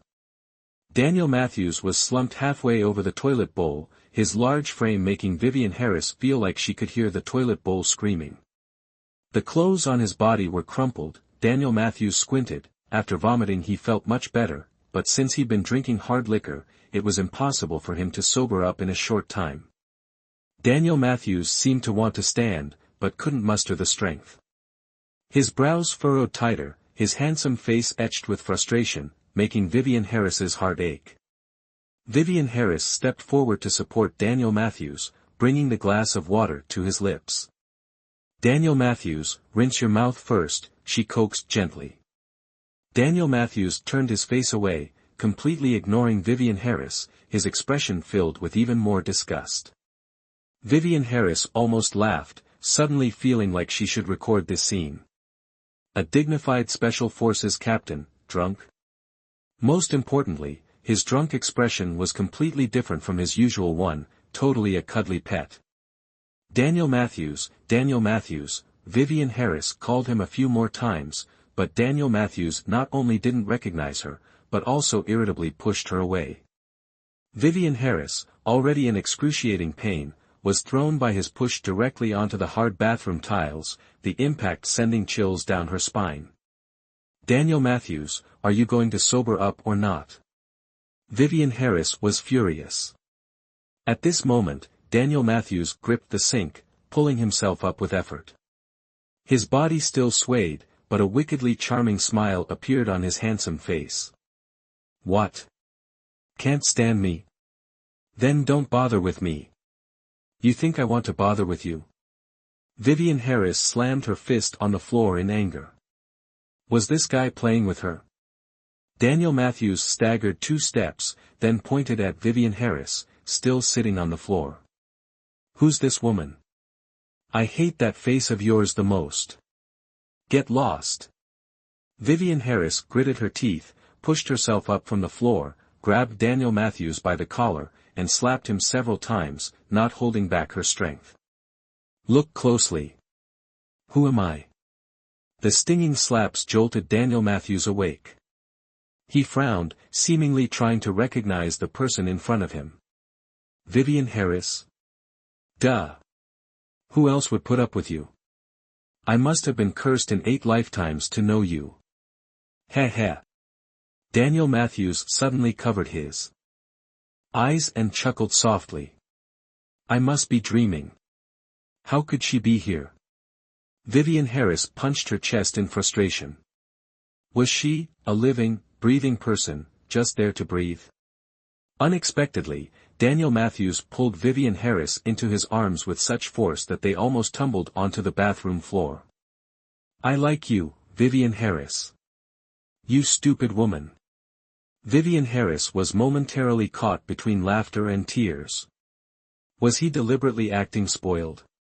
Abruptly, Daniel Matthews pushed Vivian Harris away. Who are you? Get out. Vivian Harris held her forehead, feeling like she'd had enough. If this continued, she would surely go insane. Picking up the glass from the floor, Vivian Harris filled it with cold water and splashed it onto his face. You. Daniel Matthews was jolted fully awake by the cold water. He was about to yell when he recognized Vivian Harris. He shook his head, still seeming doubtful. Vivian Harris put the glass down, grabbed his ear, and said fiercely, You dare drink this much again? I'll drag you to the army and hang you up naked. A grimace of pain twisted across Daniel Matthews' face before he doubled over the sink, retching violently. Vivian Harris resigned herself to tending to him. What choice did she have? Could she really just leave him like that? The vomiting left Daniel Matthews drained, slumped on the floor by the sink. His handsome face was smeared, but not unappealing. Vivian Harris struggled to get Daniel Matthews to bed. The difference in their size made it nearly impossible. At 5'5", she could barely support his 6'1" frame. Exasperated, she yanked on Daniel Matthews' ear and yelled. Get up. If you don't, I'm leaving you here. Daniel Matthews seemed to finally regain some awareness and grabbed Vivian Harris's hand. Try it. I'll break your legs. Vivian Harris flinched, then burst out laughing as Daniel Matthews collapsed on top of her. He clearly wasn't sober yet. But she couldn't leave him to sleep in the bathroom all night. Vivian Harris remembered the saline solution Fiona Parker had left, but it seemed unlikely to be of much use in this situation. Chapter 43, Her name is, Her Majesty. In the end, Vivian Harris gave Daniel Matthews a hangover pill. Gradually, Daniel Matthews seemed able to stand. He obeyed Vivian Harris's instructions, but remained silent, leaving her unsure if he was truly sober. After changing Daniel Matthews into fresh clothes, Vivian Harris, exhausted, tidied herself up and collapsed beside him, falling asleep. In the darkness, Daniel Matthews, hearing the even breaths beside him, turned and pulled the sleeping Vivian Harris close, his eyes fixed on the small woman in his arms. It was the first time he'd ever been drunk, and he hadn't realized how little it took. Vivian Harris. He hadn't realized when she'd become so captivating. The next morning, Vivian Harris woke early. Her injuries prevented her from going to training, and she was about to call Mark Langston for leave when Daniel Matthews' phone rang. Curious, Vivian Harris retrieved his phone from his pocket. Seeing it was an unknown number, she didn't answer. After the ringing stopped, she realized he didn't save any numbers.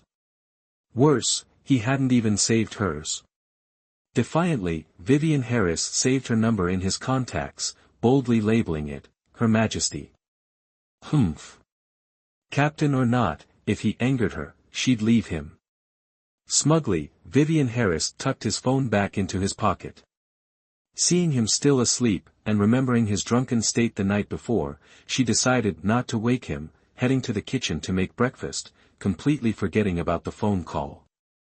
Some time after Vivian Harris left the bedroom, Daniel Matthews stirred, rubbing his aching head as he sat up. Damn, this was worse than a grenade blast. Massaging his temples, Daniel Matthews decided to shower first. He reeked of alcohol, and it was unbearable. As Daniel Matthews stepped out of the shower, his phone rang. He dried his hair while pulling out his phone. Hello. So you're not dead yet. On the other end of the line, Mark Langston couldn't help but be sarcastic. Daniel Matthews looked at the number displayed on the screen and asked, "Why are you calling from the office phone? Where's your phone? Isn't it because of the good deed you did yesterday? You're good at throwing things. Why didn't you throw your own phone too?" Mentioning the phone made Mark Langston annoyed. Although it was just a broken phone, it wasn't a big deal, but the problem was that he didn't have a spare phone. If his aunt at home couldn't reach him these past few days, who knows what accusations she'd come up with and scold him for again. "What's up? I'm reminding you, don't forget your promise to me, and also tell that idiot Vivian Harris to rest at home for a few days, until she's fully recovered, then come." "Yeah, I know." Hanging up, Daniel Matthews was about to call in sick, but before he could dial, he saw the 4 words, "Her Majesty," that Vivian Harris had saved. Daniel Matthews smiled. It really suited her. After reporting the situation to his superiors, Daniel Matthews put away his phone and went to find Vivian Harris. As soon as he reached the living room, he smelled a faint aroma wafting from the kitchen. Daniel Matthews suddenly became very curious, what would Vivian Harris be making? Standing at the kitchen door, Vivian Harris was wearing the pajamas he bought her yesterday, her long hair loosely tied back. For a moment, Daniel Matthews thought of an idiom, home sweet home. Actually, Vivian Harris wasn't very good at cooking, but she could still make some simple dishes. Thinking about how much Daniel Matthews drank last night, she made some plain porridge and steamed eggs. It was just breakfast, after all, it didn't need to be too elaborate. Vivian Harris held a spoon, checking if the porridge in the pot was cooked. Daniel Matthews quietly walked towards Vivian Harris and embraced her from behind. Vivian Harris was startled, almost knocking over the pot of porridge. After steadying it, she complained, "What are you doing? You scared me to death." Daniel Matthews' thin lips pressed against Vivian Harris's neck. "What are you making?" "Making some thin porridge." Vivian Harris shrank her neck and patted Daniel Matthews' hand, which was tightening its grip. "Be gentle, I'm still injured." Daniel Matthews quickly let go, then turned off the stove and led Vivian Harris out of the kitchen. "Come here, let me see." "Huh? My porridge. What are you doing?" "We'll continue later, take off your clothes, let me see." Daniel Matthews pushed Vivian Harris down onto the sofa, as domineering as ever. "Huh? Wait. Vivian Harris flusteredly tried to stop him, but she couldn't resist Daniel Matthews' strength. Finally, the shirt died a glorious death. Her fair skin, the red swellings looked so glaring, especially the white bandage around her waist, making Daniel Matthews punch the sofa in anger. Vivian Harris blushingly snatched her clothes from Daniel Matthews's hands and put them on. "It's okay. It's okay. It's just a flesh wound, I've already applied medicine, it'll be fine in a few days." Daniel Matthews put his arm around Vivian Harris's shoulder. "Does it hurt?" "Of course it hurts. I'm flesh and blood too. I'm sorry." Daniel Matthews felt very remorseful. For soldiers, shedding blood and sweat was normal, so he had always overlooked one thing. Vivian Harris was just a nurse, not a soldier. "It's all right. It's because I lack training. So that I'll be less injured in the future, I'll definitely train harder." Faced with Daniel Matthews's sudden apology, Vivian Harris was still a little unaccustomed. Moreover, after last night, she didn't want to be angry with Daniel Matthews over this small matter. Actually, it wasn't a big deal. All right. Wait for me a bit, I'll go check on the porridge." Daniel Matthews held Vivian Harris back, still wanting to say something. Seeing Daniel Matthews insistently refusing to let go, Vivian Harris resorted to her ultimate move, turning around to hug his face and giving him a quick peck. While Daniel Matthews was stunned, she darted into the kitchen. "Oh my. So tired." Daniel Matthews sighed, lying back on the sofa. "Change your clothes later, I'll take you to the hospital." After they finished eating, Daniel Matthews was still worried about Vivian Harris's injury. "No need, Fiona already got me some medicine. The medicine from Hospital A is the best." Vivian Harris curled up on the sofa with a pillow, haze. There was a huge TV right in front of her, but there was no signal. "So boring. Have you changed your dressing yet?" Daniel Matthews's hands, which were undressing, paused. "Later, I don't want to move right now." "Where's the medicine?" "In the white bag in the room." "Why?" Vivian Harris tilted her head and asked. Daniel Matthews spoke as he walked. "Let me apply the medicine for you." Vivian Harris felt her face flush. At this moment, to say she wasn't moved would be a lie. Daniel Matthews found the bag in the room, but because there were quite a few medicine names, he just brought the whole bag out. "Which one is it?" Chapter 44, What a Temptress. Daniel Matthews sat down next to Vivian Harris and handed her the bag. Vivian Harris took the bag and pulled out iodine disinfectant, topical wound medication, along with gauze and adhesive tape. Although Daniel Matthews said he wanted to apply the medicine for her, Vivian Harris still felt a little awkward, so she lifted the hem of her shirt, preparing to apply it herself. Daniel Matthews stopped Vivian Harris's hand, his expression not revealing much, but his eyes were enough to make one drown in them. "Don't move. Let me do it. You know how." "Damn it, why am I stuttering?" Daniel Matthews kissed Vivian Harris's luscious red lips, then said in a husky voice, "You teach me." Vivian Harris blushed. What a temptress. This was pure poison. "Then take the bandage off first." Vivian Harris put on a masterful air. "My clothes are covering it, take them off." Daniel Matthews fumbled around for a moment, a disgruntled expression on his handsome face. "Huh. I'm injured at my waist, I don't need to take my shirt off." Vivian Harris's face grew even redder. Please, she was injured, she didn't want any unexpected sparks to fly, did she? But Daniel Matthews didn't think so. Without another word, he took matters into his own hands. In the end, Vivian Harris's shirt was removed. Although she had been intimately acquainted with Daniel Matthews many times, this moment felt different, so Vivian Harris shyly used her arms to cover her upper body, clad only in her bra. On the contrary, Daniel Matthews's mind was focused on Vivian Harris's wound, so compared to her reaction, he was incredibly calm. Gently removing the bandage from Vivian Harris's waist, Daniel Matthews's expression grew more serious. Although better than expected, the scabbing skin mixed with the medicinal liquid formed a patch. Vivian Harris's skin was very fair, so the injury made her appear even more pitiful. Daniel Matthews felt a pang of distress. Without a word, he disinfected, applied medicine, and finally swiftly changed Vivian Harris's bandage. Vivian Harris stared, dumbfounded. This Daniel Matthews's wound treatment skills were even more proficient than her own. And he had the nerve to ask her to teach him. Was this indirectly insulting her? After treating the wound, Daniel Matthews saw Vivian Harris's surprise and tapped her head, saying, "I've been in the army for so many years, if I didn't even know how to treat a wound, wouldn't you say I got in through connections?"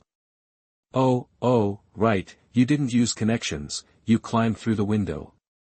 Vivian Harris swatted Daniel Matthews's hand away, tapping his head. "Are you going to take care of me in my old age after you've knocked my brains out?"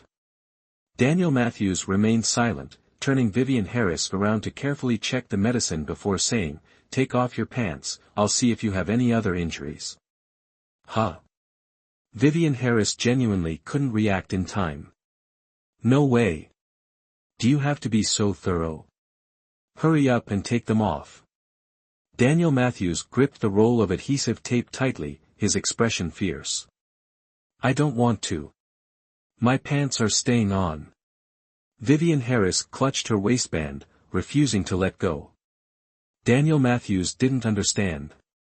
I'm applying medicine for you, what are you thinking? It's not about what I'm thinking, these pants are not coming off. Vivian Harris was inexplicably stubborn. Then, she jumped off the sofa and ran, determined to hold her ground. Vivian Harris, stop. Unexpectedly, Vivian Harris suddenly ran off. Although slightly annoyed, Daniel Matthews was still worried about her. A captain like you openly groping. Shameless, you know. Vivian Harris zipped into the room like a gust of wind, not forgetting to throw in a sarcastic remark as she closed the door. That mouth of hers could truly talk black into white. Daniel Matthews felt a twitch in his cheek muscles. He put down the roll of adhesive tape, saw Vivian Harris's clothes left beside the sofa, sighed, picked them up, and followed in the direction of the bedroom. Daniel Matthews knocked on the bedroom door. Open the door, don't need clothes anymore. Vivian Harris fumbled around in the room, damn it, ran too fast and forgot, but if she opens the door now, she'll definitely get caught and stripped, right? Leave them at the door for me, I'll get them myself. All right. Daniel Matthews replied decisively. But Vivian Harris was still uneasy, tiptoeing to the door, and only opening it after listening and making sure there was no sound. However, cunning met cunning, as soon as the door cracked open, Daniel Matthews pushed it open. After that, Vivian Harris, unable to resist, was caught again. Daniel Matthews, trying to avoid Vivian Harris's injury, held her firmly within his grasp. You running again? Today, I'm definitely copping a feel. Picking Vivian Harris up, Daniel Matthews was determined to finish his inspection today. Vivian Harris, not caring whether she was clothed or not, kicked and fought noisily. I don't want to. Why are you so annoying? I shouldn't have stayed to take care of you yesterday, ugh. Put me down. I'm not taking my pants off. Pervert. What the hell are you fussing about? You have a wound, it needs medication. Daniel Matthews, exasperated, smacked Vivian Harris's bottom, asking if taking off her pants was that difficult. Ow. Daniel Matthews. You old hormone-crazed geezer. You hit me again. Let me go. Death before dishonor, not taking them off, not taking them off. Vivian Harris didn't care if she tore her wound, she couldn't stand Daniel Matthews hitting her. Try moving again. Daniel Matthews gripped Vivian Harris's shoulders, his voice suddenly stern. Actually, if Daniel Matthews was a sadist, then Vivian Harris, in front of him, was a textbook masochist. Look. This little minx has to be scolded to be quiet. But Vivian Harris, knowing escape was difficult, still clutched her waistband tightly. Captain. My leg really isn't hurt anymore, can I not take them off? Licking is fine too. Pfft. Vivian Harris. Where's your dignity gone? What the hell is kneeling and licking? Licking where, huh? Let go. Daniel Matthews had also reached his limit. And when Vivian Harris's pants were pulled off, she just wanted to die. This time, it was truly mortifying. On her right hip, on her underwear, there seemed to be a tattoo. Daniel Matthews frowned slightly. Since when did she have a tattoo there? Why hadn't he noticed it before? Daniel Matthews lifted the fabric, it was his name. Vivian Harris covered her face, truly wanting to die. Ag, all the stupid things she did in her foolish youth. Daniel Matthews's fingertips gently traced the cursive letters of the tattoo, he had truly never realized his name could be so sensual. Vivian Harris, Daniel Matthews spoke almost pressed against Vivian Harris's hip. Vivian Harris, already trembling, shivered, goosebumps erupting all over her body. These two characters of yours, not bad. Vivian Harris bit her lip, her face flushed. In her heart, countless alpacas stampeded. God! When did you get this tattoo? Daniel Matthews tirelessly sketched, the ticklish sensation making Vivian Harris's toes curl. #### Chapter 45, Bastard, Shut Your Trap. I love it. Vivian Harris felt she couldn't bear it any longer. If she'd known she'd actually run into Daniel Matthews, she wouldn't have done this stupid thing, not even if you'd killed her. Vivian Harris shot up from the sofa, her face flushed crimson. My pants are already off, you've seen it clearly, I'm not hurt, not hurt. Daniel Matthews pulled Vivian Harris's head closer, a spring breeze smile in his eyes. Vivian Harris's heart pounded, jolted, and she quickly pushed Daniel Matthews's head away. Don't look at me with that bewitching face, it's a disaster, you know. Daniel Matthews was in the best mood he'd ever been in. He tilted his head slightly, his tongue licking Vivian Harris's palm.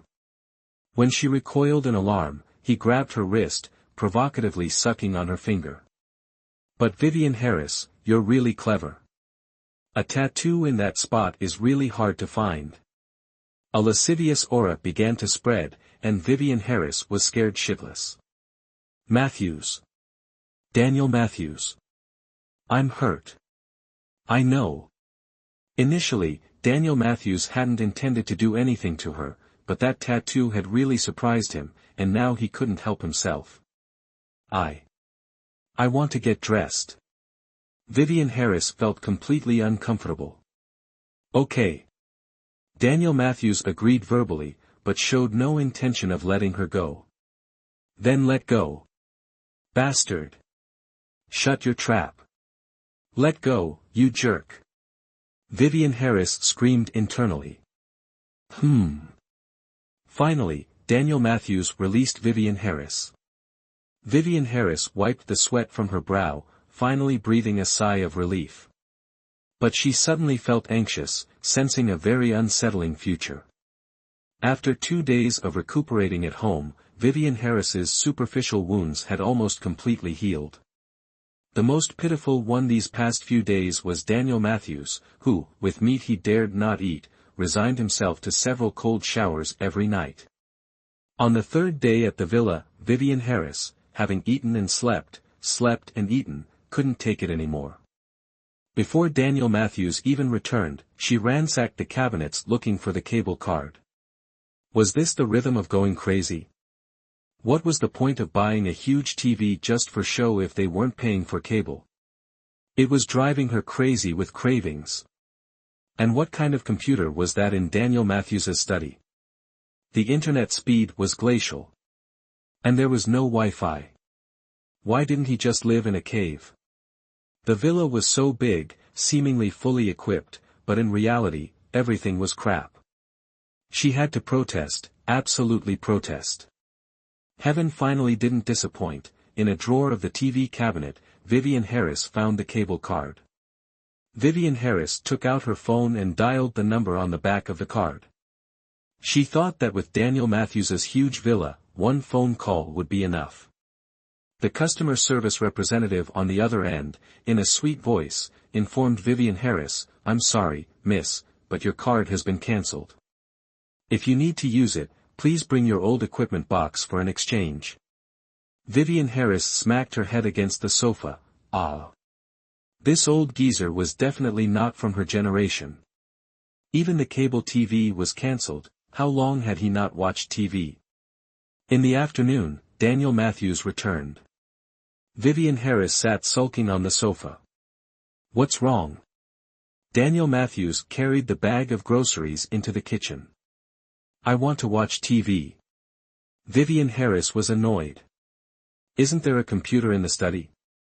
You call that thing a computer? Old man. What's your internet speed? Playing games on it feels like poking maggots. Do you even care about the computer's feelings? You even downloaded games. Daniel Matthews only ever used the computer for work and rarely went online. What else would I do? I've been playing Minesweeper for 2 days, I see little flags when I close my eyes. This was driving her crazy, absolutely crazy. She had never seen such a useless computer. The specs were decent, but there were no games, nothing playable except Minesweeper and Solitaire. Even when she tried to download QQ, the firewall blocked it. After struggling for ages, she finally managed to tweak some settings and download QQ games to kill time, but the internet speed made her want to smash the computer. Daniel Matthews looked at Vivian Harris appraisingly. To be fair, the computer was provided by the military, and the software was installed by military technicians. Apart from basic information retrieval, downloading anything was practically impossible. That computer can't download games. Daniel Matthews repeated. Vivian Harris slapped the table. I know it can't. It took me all day to download it. My head hurts from all the tweaking. What kind of crappy internet do you have? It's so slow. All right. I'll get you a new computer tomorrow. Daniel Matthews thought this girl might actually be a genius. And I want to watch TV. Vivian Harris leaned against Daniel Matthews' shoulder, speaking seriously. All right. Daniel Matthews took Vivian Harris's hand and stood up. Come on, let's cook. Hearing about cooking, Vivian Harris finally felt a bit better. Daniel Matthews' cooking skills were truly amazing. These past few days, her greatest joy had been cooking with him, and then eating the meal. What are we having today? Vivian Harris trotted into the kitchen, checking out the groceries Daniel Matthews had brought. Whoa! Ribs! Vivian Harris's eyes lit up. She had only casually mentioned it yesterday, and he actually bought them. I want sweet and sour ribs. Vivian Harris wagged an imaginary tail, trailing after Daniel Matthews. All right. Daniel Matthews skillfully prepared the ingredients. An hour later, a table full of dishes appeared, almost all of them Vivian Harris's favorites. Vivian Harris claimed she wasn't a glutton, but she loved eating Daniel Matthews' cooking. Over the past few days, their relationship had progressed quite rapidly, even surprising Vivian Harris. Before, 80% of her reason for staying with Daniel Matthews was fear, but now she genuinely liked him. After dinner, Daniel Matthews, worried that Vivian Harris might be bored, suggested they change clothes and go out for a stroll. Daniel Matthews drove Vivian Harris to the city center, figuring that leaving early would allow them more time to enjoy themselves. Having never gone out with a woman before and clueless about their preferences, Daniel Matthews simply trailed behind Vivian Harris, following her lead wherever she went. Having been at the barracks for nearly 2 months, this was Vivian Harris's first time in the city center, and she felt like a country bumpkin arriving in the big city. But her youth was an advantage, and she quickly acclimated to the urban atmosphere. Turning to see Daniel Matthews with his hands casually tucked into his pockets, looking incredibly cool, Vivian Harris playfully linked her arm through his, a bright smile on her small face as she teased, "Uncle. You're so handsome. Let's be friends." Daniel Matthews narrowed his eyes, his lips twitching uncontrollably. "Oh my. Uncle, don't be shy. You really are handsome. Let's follow each other." Vivian Harris was thoroughly enjoying teasing him. Daniel Matthews took a deep breath, scooped Vivian Harris up into his arms, and gave her a hard kiss. "How much?" "Pfft." Vivian Harris suddenly felt like a huge black crow had just flown over her head. ####Chapter 46, Buy one get one free, no need oh dear, what a venomous mouth. Vivian Harris coughed, then quickly resumed her bright, cheerful expression. "Not expensive, not expensive. For such a handsome uncle, I'll even include free shipping. Buy one get one free, no need." Daniel Matthews added calmly, regaining his composure. Vivian Harris felt outmatched but was strangely delighted by Daniel Matthews' sharp wit. Blowing a kiss with a wink, she said coquettishly, "Captain, I want to see a movie. Will you go with me?" Daniel Matthews wasn't interested in such things, but if Vivian Harris wanted to go, he would accompany her. All right. Vivian Harris was overjoyed. Oh my, he truly was an upright official who understood the people's hearts. She'd have to get him a plaque engraved with 4 words, "Loves the people like children." The cinema was showing the latest releases, and after some deliberation, Vivian Harris chose Wolverine 2. She also bought cola and popcorn. After they settled into their seats, Vivian Harris shoved a handful of popcorn into Daniel Matthews' mouth, mischievously observing his darkening expression as she secretly chuckled to herself. As soon as the lights dimmed, Daniel Matthews, not to be outdone, took a swig of cola, covered Vivian Harris's mouth, and poured it in, nearly choking her. Heavens! Captain! You're violating party discipline.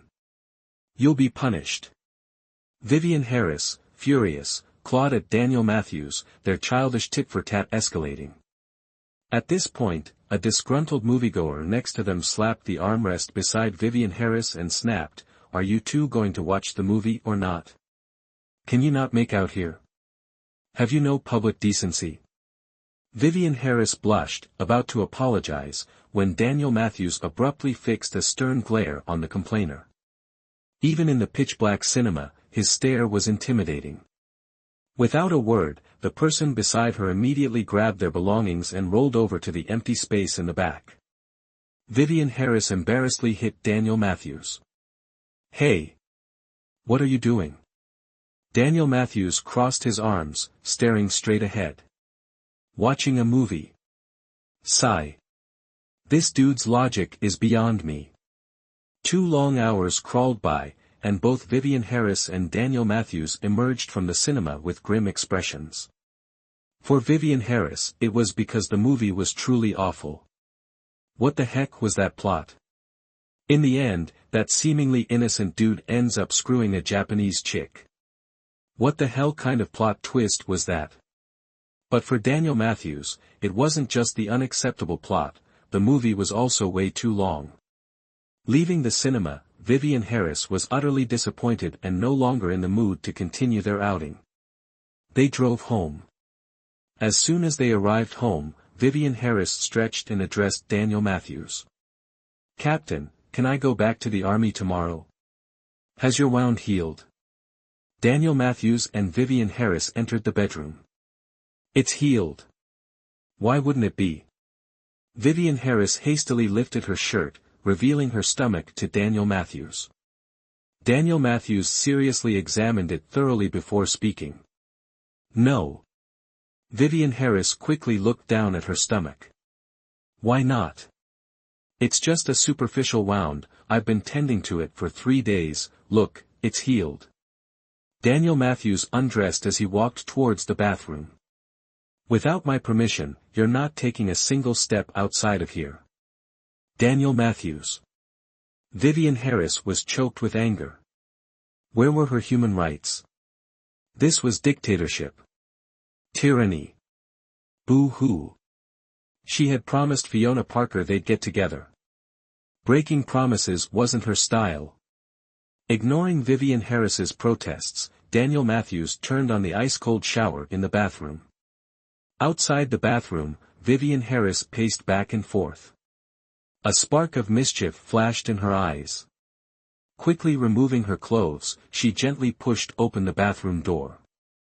Daniel Matthews turned, saw Vivian Harris, and quickly shut off the cold water. "What are you doing in here?" Vivian Harris swallowed hard, then wrapped her arms around Daniel Matthews' waist, pressing her face against his back. "Vivian Harris, don't hug me." Daniel Matthews' face was extremely grim. Vivian Harris couldn't help but shiver, he was taking a cold shower in this weather. It was freezing. Daniel Matthews grabbed Vivian Harris's hands, trying to pull her away, but she resisted, tightening her grip. "Not letting go, not letting go. Unless you agree to let me go back to the army tomorrow." It seemed she was resorting to the honey trap to get her way. "Vivian Harris, let go." His voice was strained with forced patience. "So, will you let me go tomorrow?" Vivian Harris was desperate. 2 more days of recovery. Daniel Matthews patted Vivian Harris's hand. "Right. Just 2 more days of nurturing. I'm not that weak." Let me go. I want to finish training soon, otherwise, I won't survive in the army. Vivian Harris was actually someone who valued her reputation, especially with so many people in the hospital watching her being a laughingstock. She had to return to the army soon, no matter what. Captain. Please let me go. I beg you. Daniel Matthews had reached his limit. He turned around, his eyes burning as he looked at her. Beg? How do you beg? Vivian Harris froze, instantly wanting to claw her own eyes out. Oh no. She saw it. It seemed huge. Damn it. Damn it. Vivian Harris, you're about to go blind. Daniel Matthews, with water dripping down his face, thick eyebrows, and phoenix eyes, resembled a Greek god sculpture, perfect, his firm body exuding a deadly charm. Vivian Harris felt like she was about to collapse, but instinctively she told herself, no, Daniel Matthews wouldn't do that to her. These past few days, he'd rather take cold showers than touch her, hadn't he? Summoning all her courage, Vivian Harris tried to keep her gaze above Daniel Matthews's chest. Captain, I'm not being coy. I really have a reason. You making me this special nurse has pushed me into the spotlight. Not to mention how many people in the army now know about our relationship, just the hospital alone, with Fiona Parker's mouth, I think it's already spread everywhere. Actually, I've always wanted to be a soldier, so this time, having such an opportunity, even though the process is arduous, I still hope to persevere until the end. This has always been my dream. I hope you can respect me. Daniel Matthews's gaze fell on Vivian Harris's chest, his Adam's apple bobbing. Do you really want to go that badly? I really do. Vivian Harris suppressed the urge to run, nodding seriously. Hearing this, Daniel Matthews couldn't help but kiss Vivian Harris's luscious red lips. The moment their lips touched, Daniel Matthews let out a satisfied sigh. Heaven knew what kind of torment it had been for him sharing a room with Vivian Harris these past few days. At first, Vivian Harris resisted slightly, but she had always had feelings for him. Standing on tiptoe, Vivian Harris gently returned the kiss. A long while later, Daniel Matthews, with a pained expression, pushed Vivian Harris away. Get out. Do you agree to let me go back to the army tomorrow? Yes. Daniel Matthews felt that if Vivian Harris didn't leave, he would truly lose control. ### Chapter 47, Don't mention that woman to me. Vivian Harris hugged Daniel Matthews tightly. They say happiness is in your own hands. Vivian Harris understood. Returning to the army, Vivian Harris was warmly welcomed by the soldiers. Initially, Vivian Harris thought it would be another day of hellish training, but unexpectedly, Mark Langston didn't give her a hard time anymore. All the training exercises returned to the old standards, and he even considered Vivian Harris's adaptability, adjusting the training program and setting new content for her. Vivian Harris didn't believe Mark Langston's sudden kindness, it was clear Daniel Matthews had intervened on her behalf. Vivian Harris feigned indifference, acting as if she didn't want special treatment, but thankfully Ryan Lewis talked her around. Thus, Vivian Harris's special training course officially got on track. She still occasionally got injured and was exhausted, but it was 1,000 times better than the first 2 days. A week quickly passed, and today was Mark Langston's judgment day. Early in the morning, Mark Langston went to find Daniel Matthews. Although Daniel Matthews had agreed to help, he hadn't specified how, which irritated Mark Langston. Daniel Matthews, having just finished his work, was about to head to the training ground to meet Vivian Harris when he saw Mark Langston arrive and spoke directly. I won't say anything else, but this time you must choose one of them. Daniel Matthews actually didn't see any countermeasures. Hey! You promised to help me. Mark Langston was annoyed. Was this the help he had come up with? It's mainly up to you. Up to me? What do you mean? I don't want to get married this early. Are you still thinking about Lillian Lawrence? Lillian Lawrence was Mark Langston's first love. They had been together for several years and were about to get married. The wedding banquet was even booked, but she ran away. After that, Mark Langston hadn't looked for anyone else, and his family was getting anxious after so long. Mark Langston immediately flew into a rage. "Don't mention that woman to me. Mark Langston, as you said, Vivian Harris isn't good in any way, but in my heart, she's the best. I don't know if you thought that way about Lillian Lawrence, but I'm sure that woman absolutely wouldn't share your sentiments. Can you stop beating around the bush? I'm asking you about today. You promised to help me. If you really want my help, just listen to me later." Daniel Matthews adjusted his cap and then drove Mark Langston to the military medical building. The moment he got out of the car, Mark Langston's face was as dark as the bottom of a pot. "Daniel Matthews, don't tell me you're planning to find me someone to put on an act. Damn it. Is this what you call helping? Do I need your help for this? With his status, couldn't he just grab a bunch off the street? So do you want my help or not?" Daniel Matthews glanced at his friend beside him. He thought this was the best way. "Fine. You have to take responsibility for this today, no matter what." Mark Langston didn't care anymore. Inside the hospital, Daniel Matthews didn't look for anyone else. He went directly to Fiona Parker. Fiona Parker's face turned pale as soon as she heard. She just wanted to be her little nurse. She didn't want to get involved with these big shots. Daniel Matthews was very resolute. In his opinion, Fiona Parker was the most suitable person. Mark Langston, with a displeased expression, looked at Fiona Parker, who only reached his chest. He felt irritated. Just thinking about Vivian Harris's friend made him disgusted. Fiona Parker, naturally timid, wilted under the intense stares of the two men. Her legs grew weak, and ultimately, unable to withstand the combined mental pressure from Daniel Matthews and Mark Langston, she reluctantly agreed. Her only solace was that Vivian Harris would accompany her. At least she'd have someone to look out for her. Afterwards, the three picked up Vivian Harris, briefly explained the situation, and then drove downtown together to shop for clothes. Vivian Harris, observing Fiona Parker's bowed head, like a newlywed entering her husband's home, felt a surge of irritation. "Fiona, are you sure you want to go through with this?" Fiona Parker shuddered, forcing a strained smile. Helping others is a virtue, a virtue."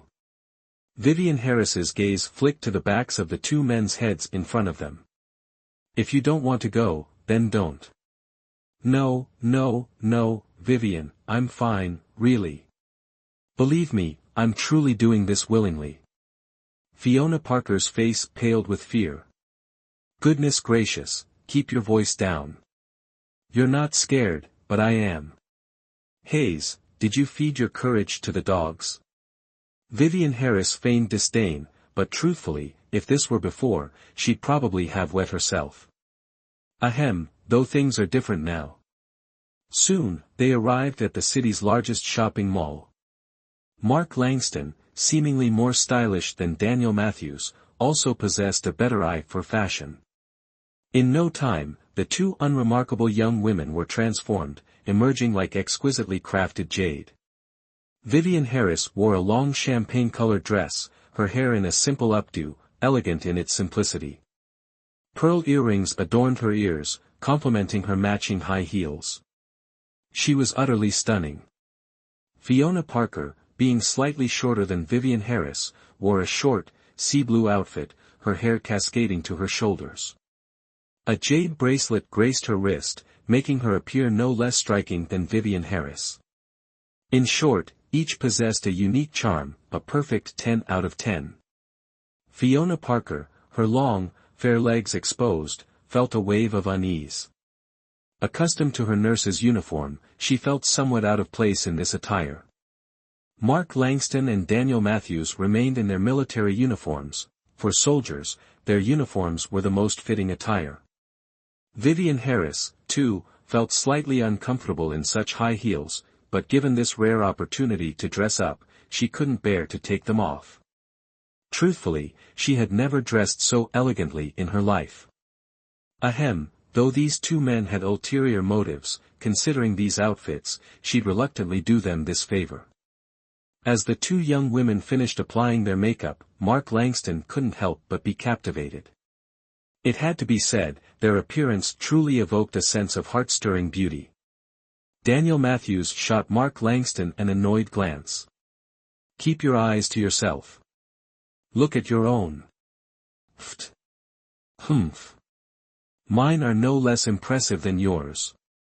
Mark Langston immediately retorted, unwilling to be outdone. Vivian Harris and Fiona Parker exchanged glances, then covered their faces and screamed. "Fiona! Is that you? Is that you? Vivian, you look gorgeous. Absolutely stunning. Oh my, you look amazing too. Unbearable, this is so us." Vivian Harris couldn't help but preen. "Ha!"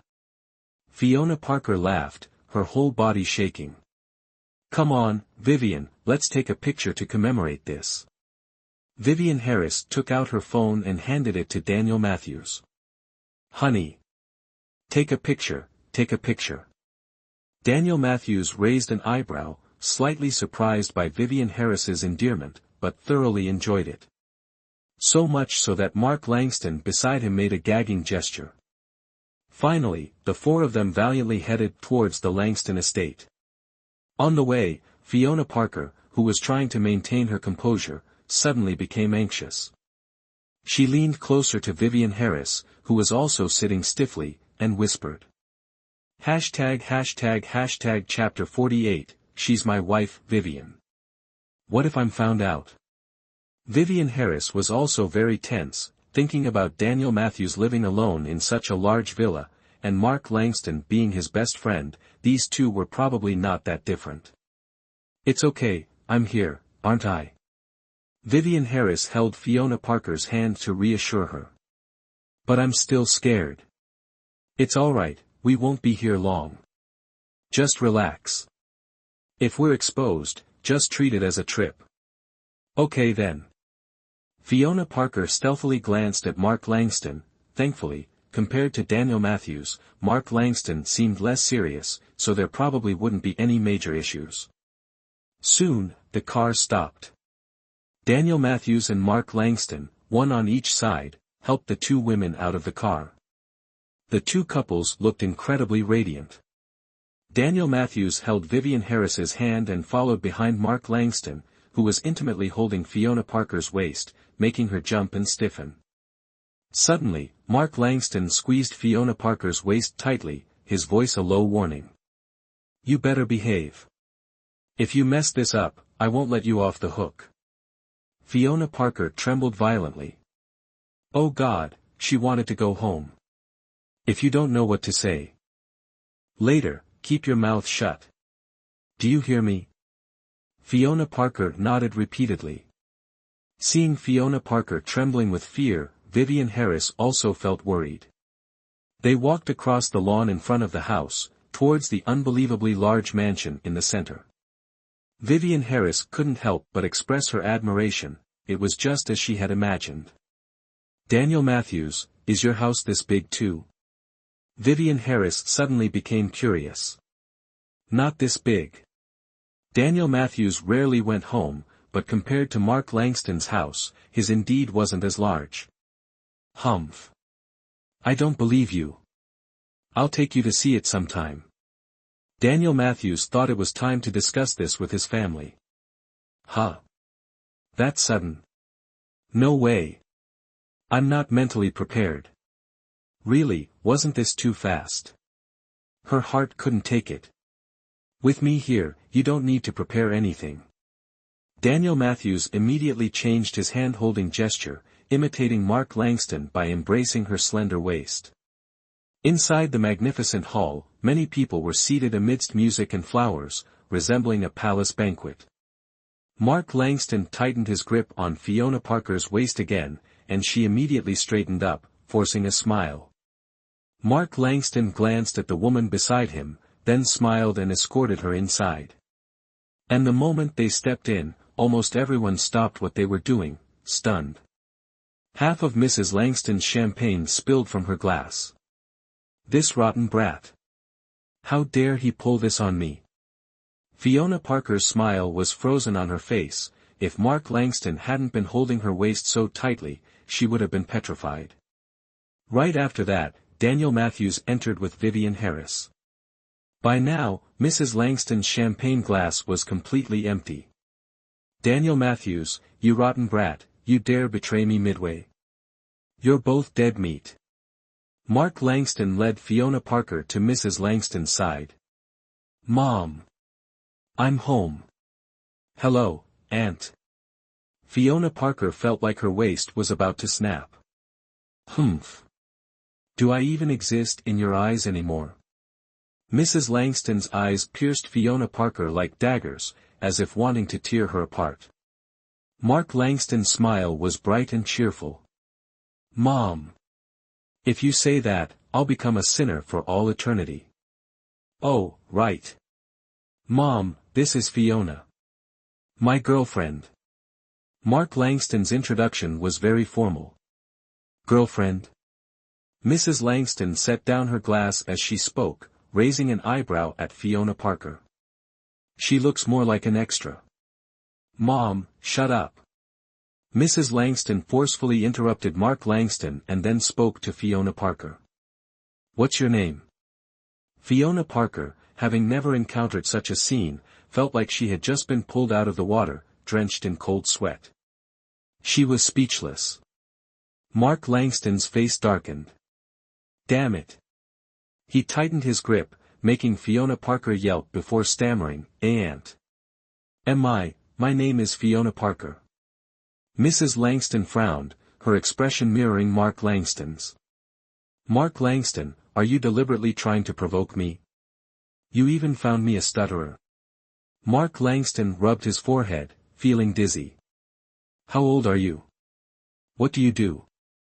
Mrs. Langston continued her barrage of questions.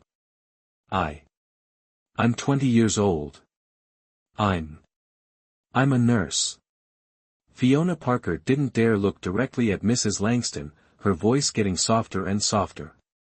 Seeing this, Mark Langston quickly stepped in to mediate. Mom, don't be like this. You're scaring her.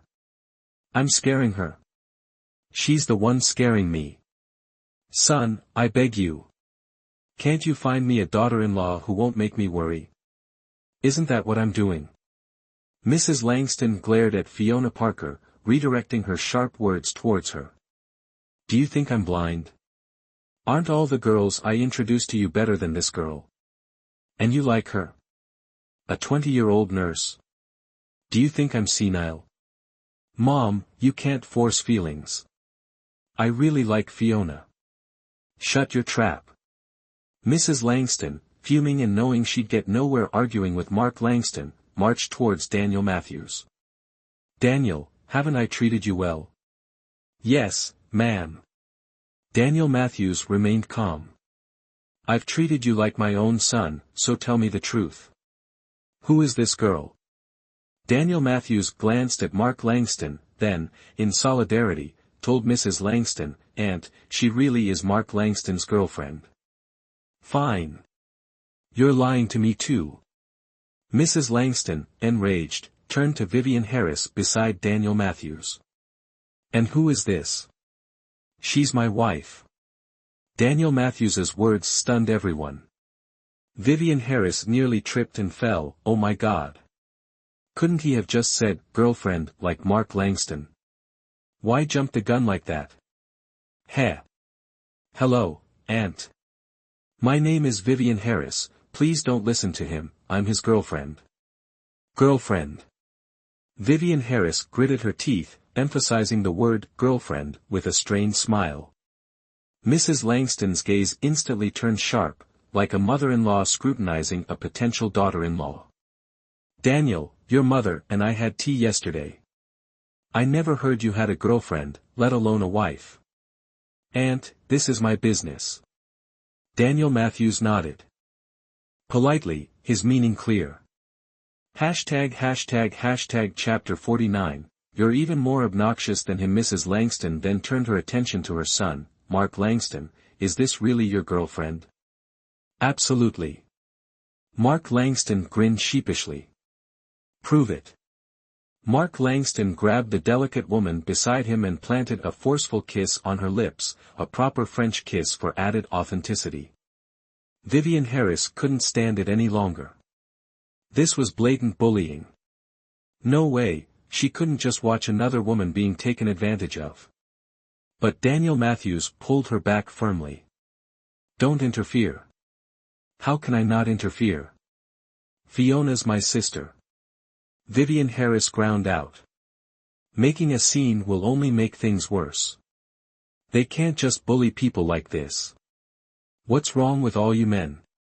Vivian Harris was so angry, her frustration extended to Daniel Matthews.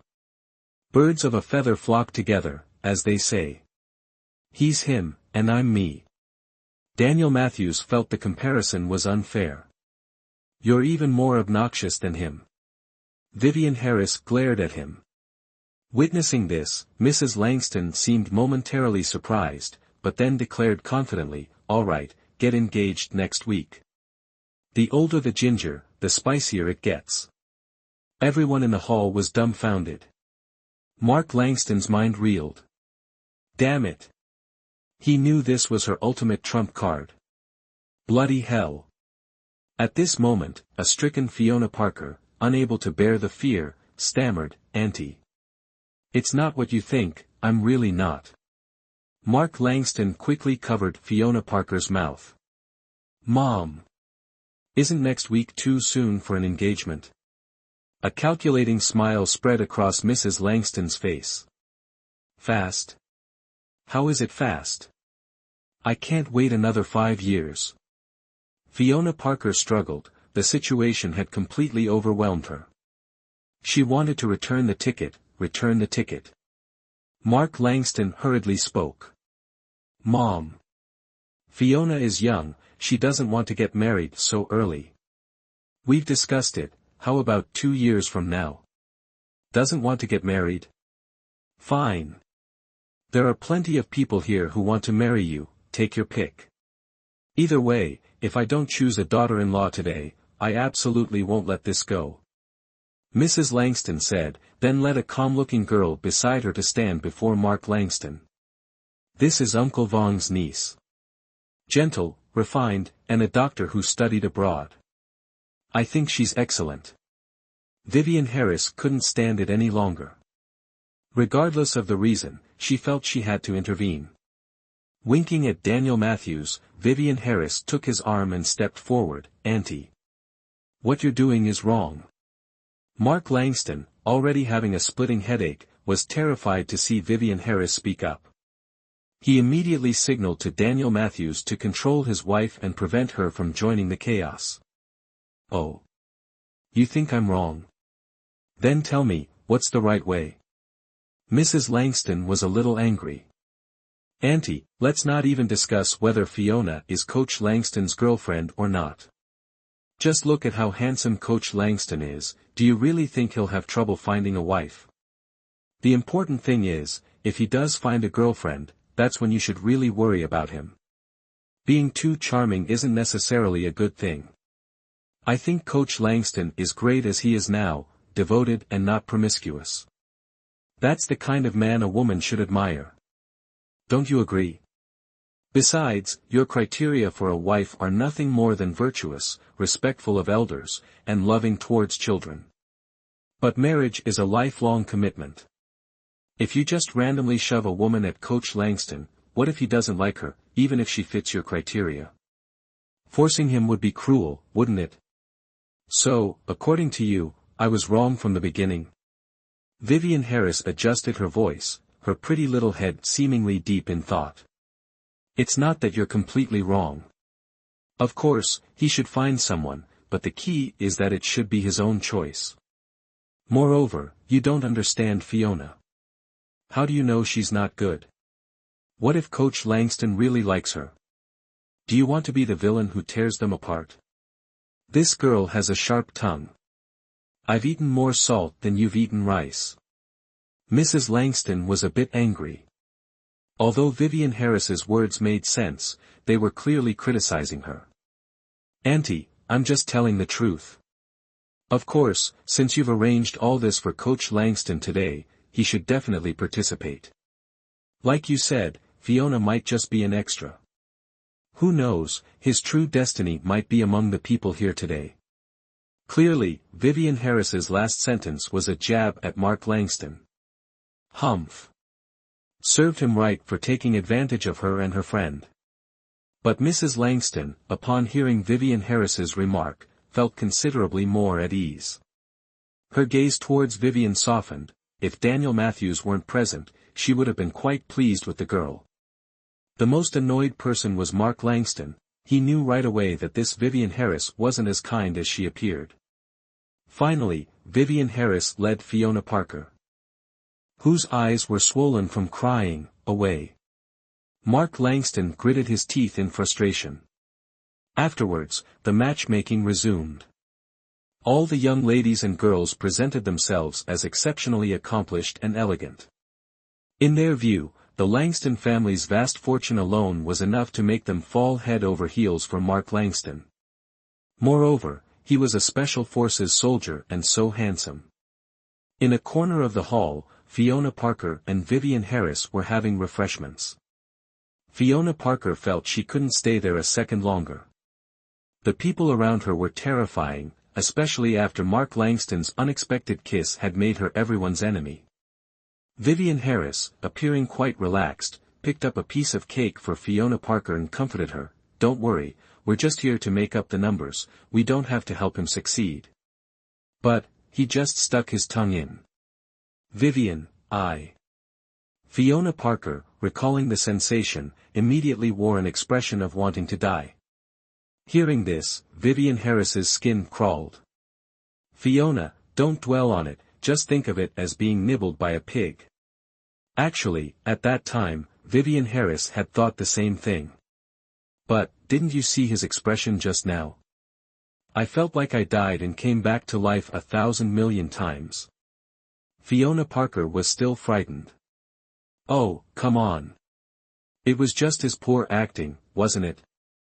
Look, later, wasn't he scared by me?" Vivian Harris puffed out her chest, acting like, "I'm the best." Fiona Parker looked at Vivian Harris uneasily. "Don't brag. Wait until you have to go to Daniel Matthews's house, then we'll see what you do. Don't worry about me, every mountain has a path. But honestly, do you think Daniel Matthews and I are a good match? He's much older than me."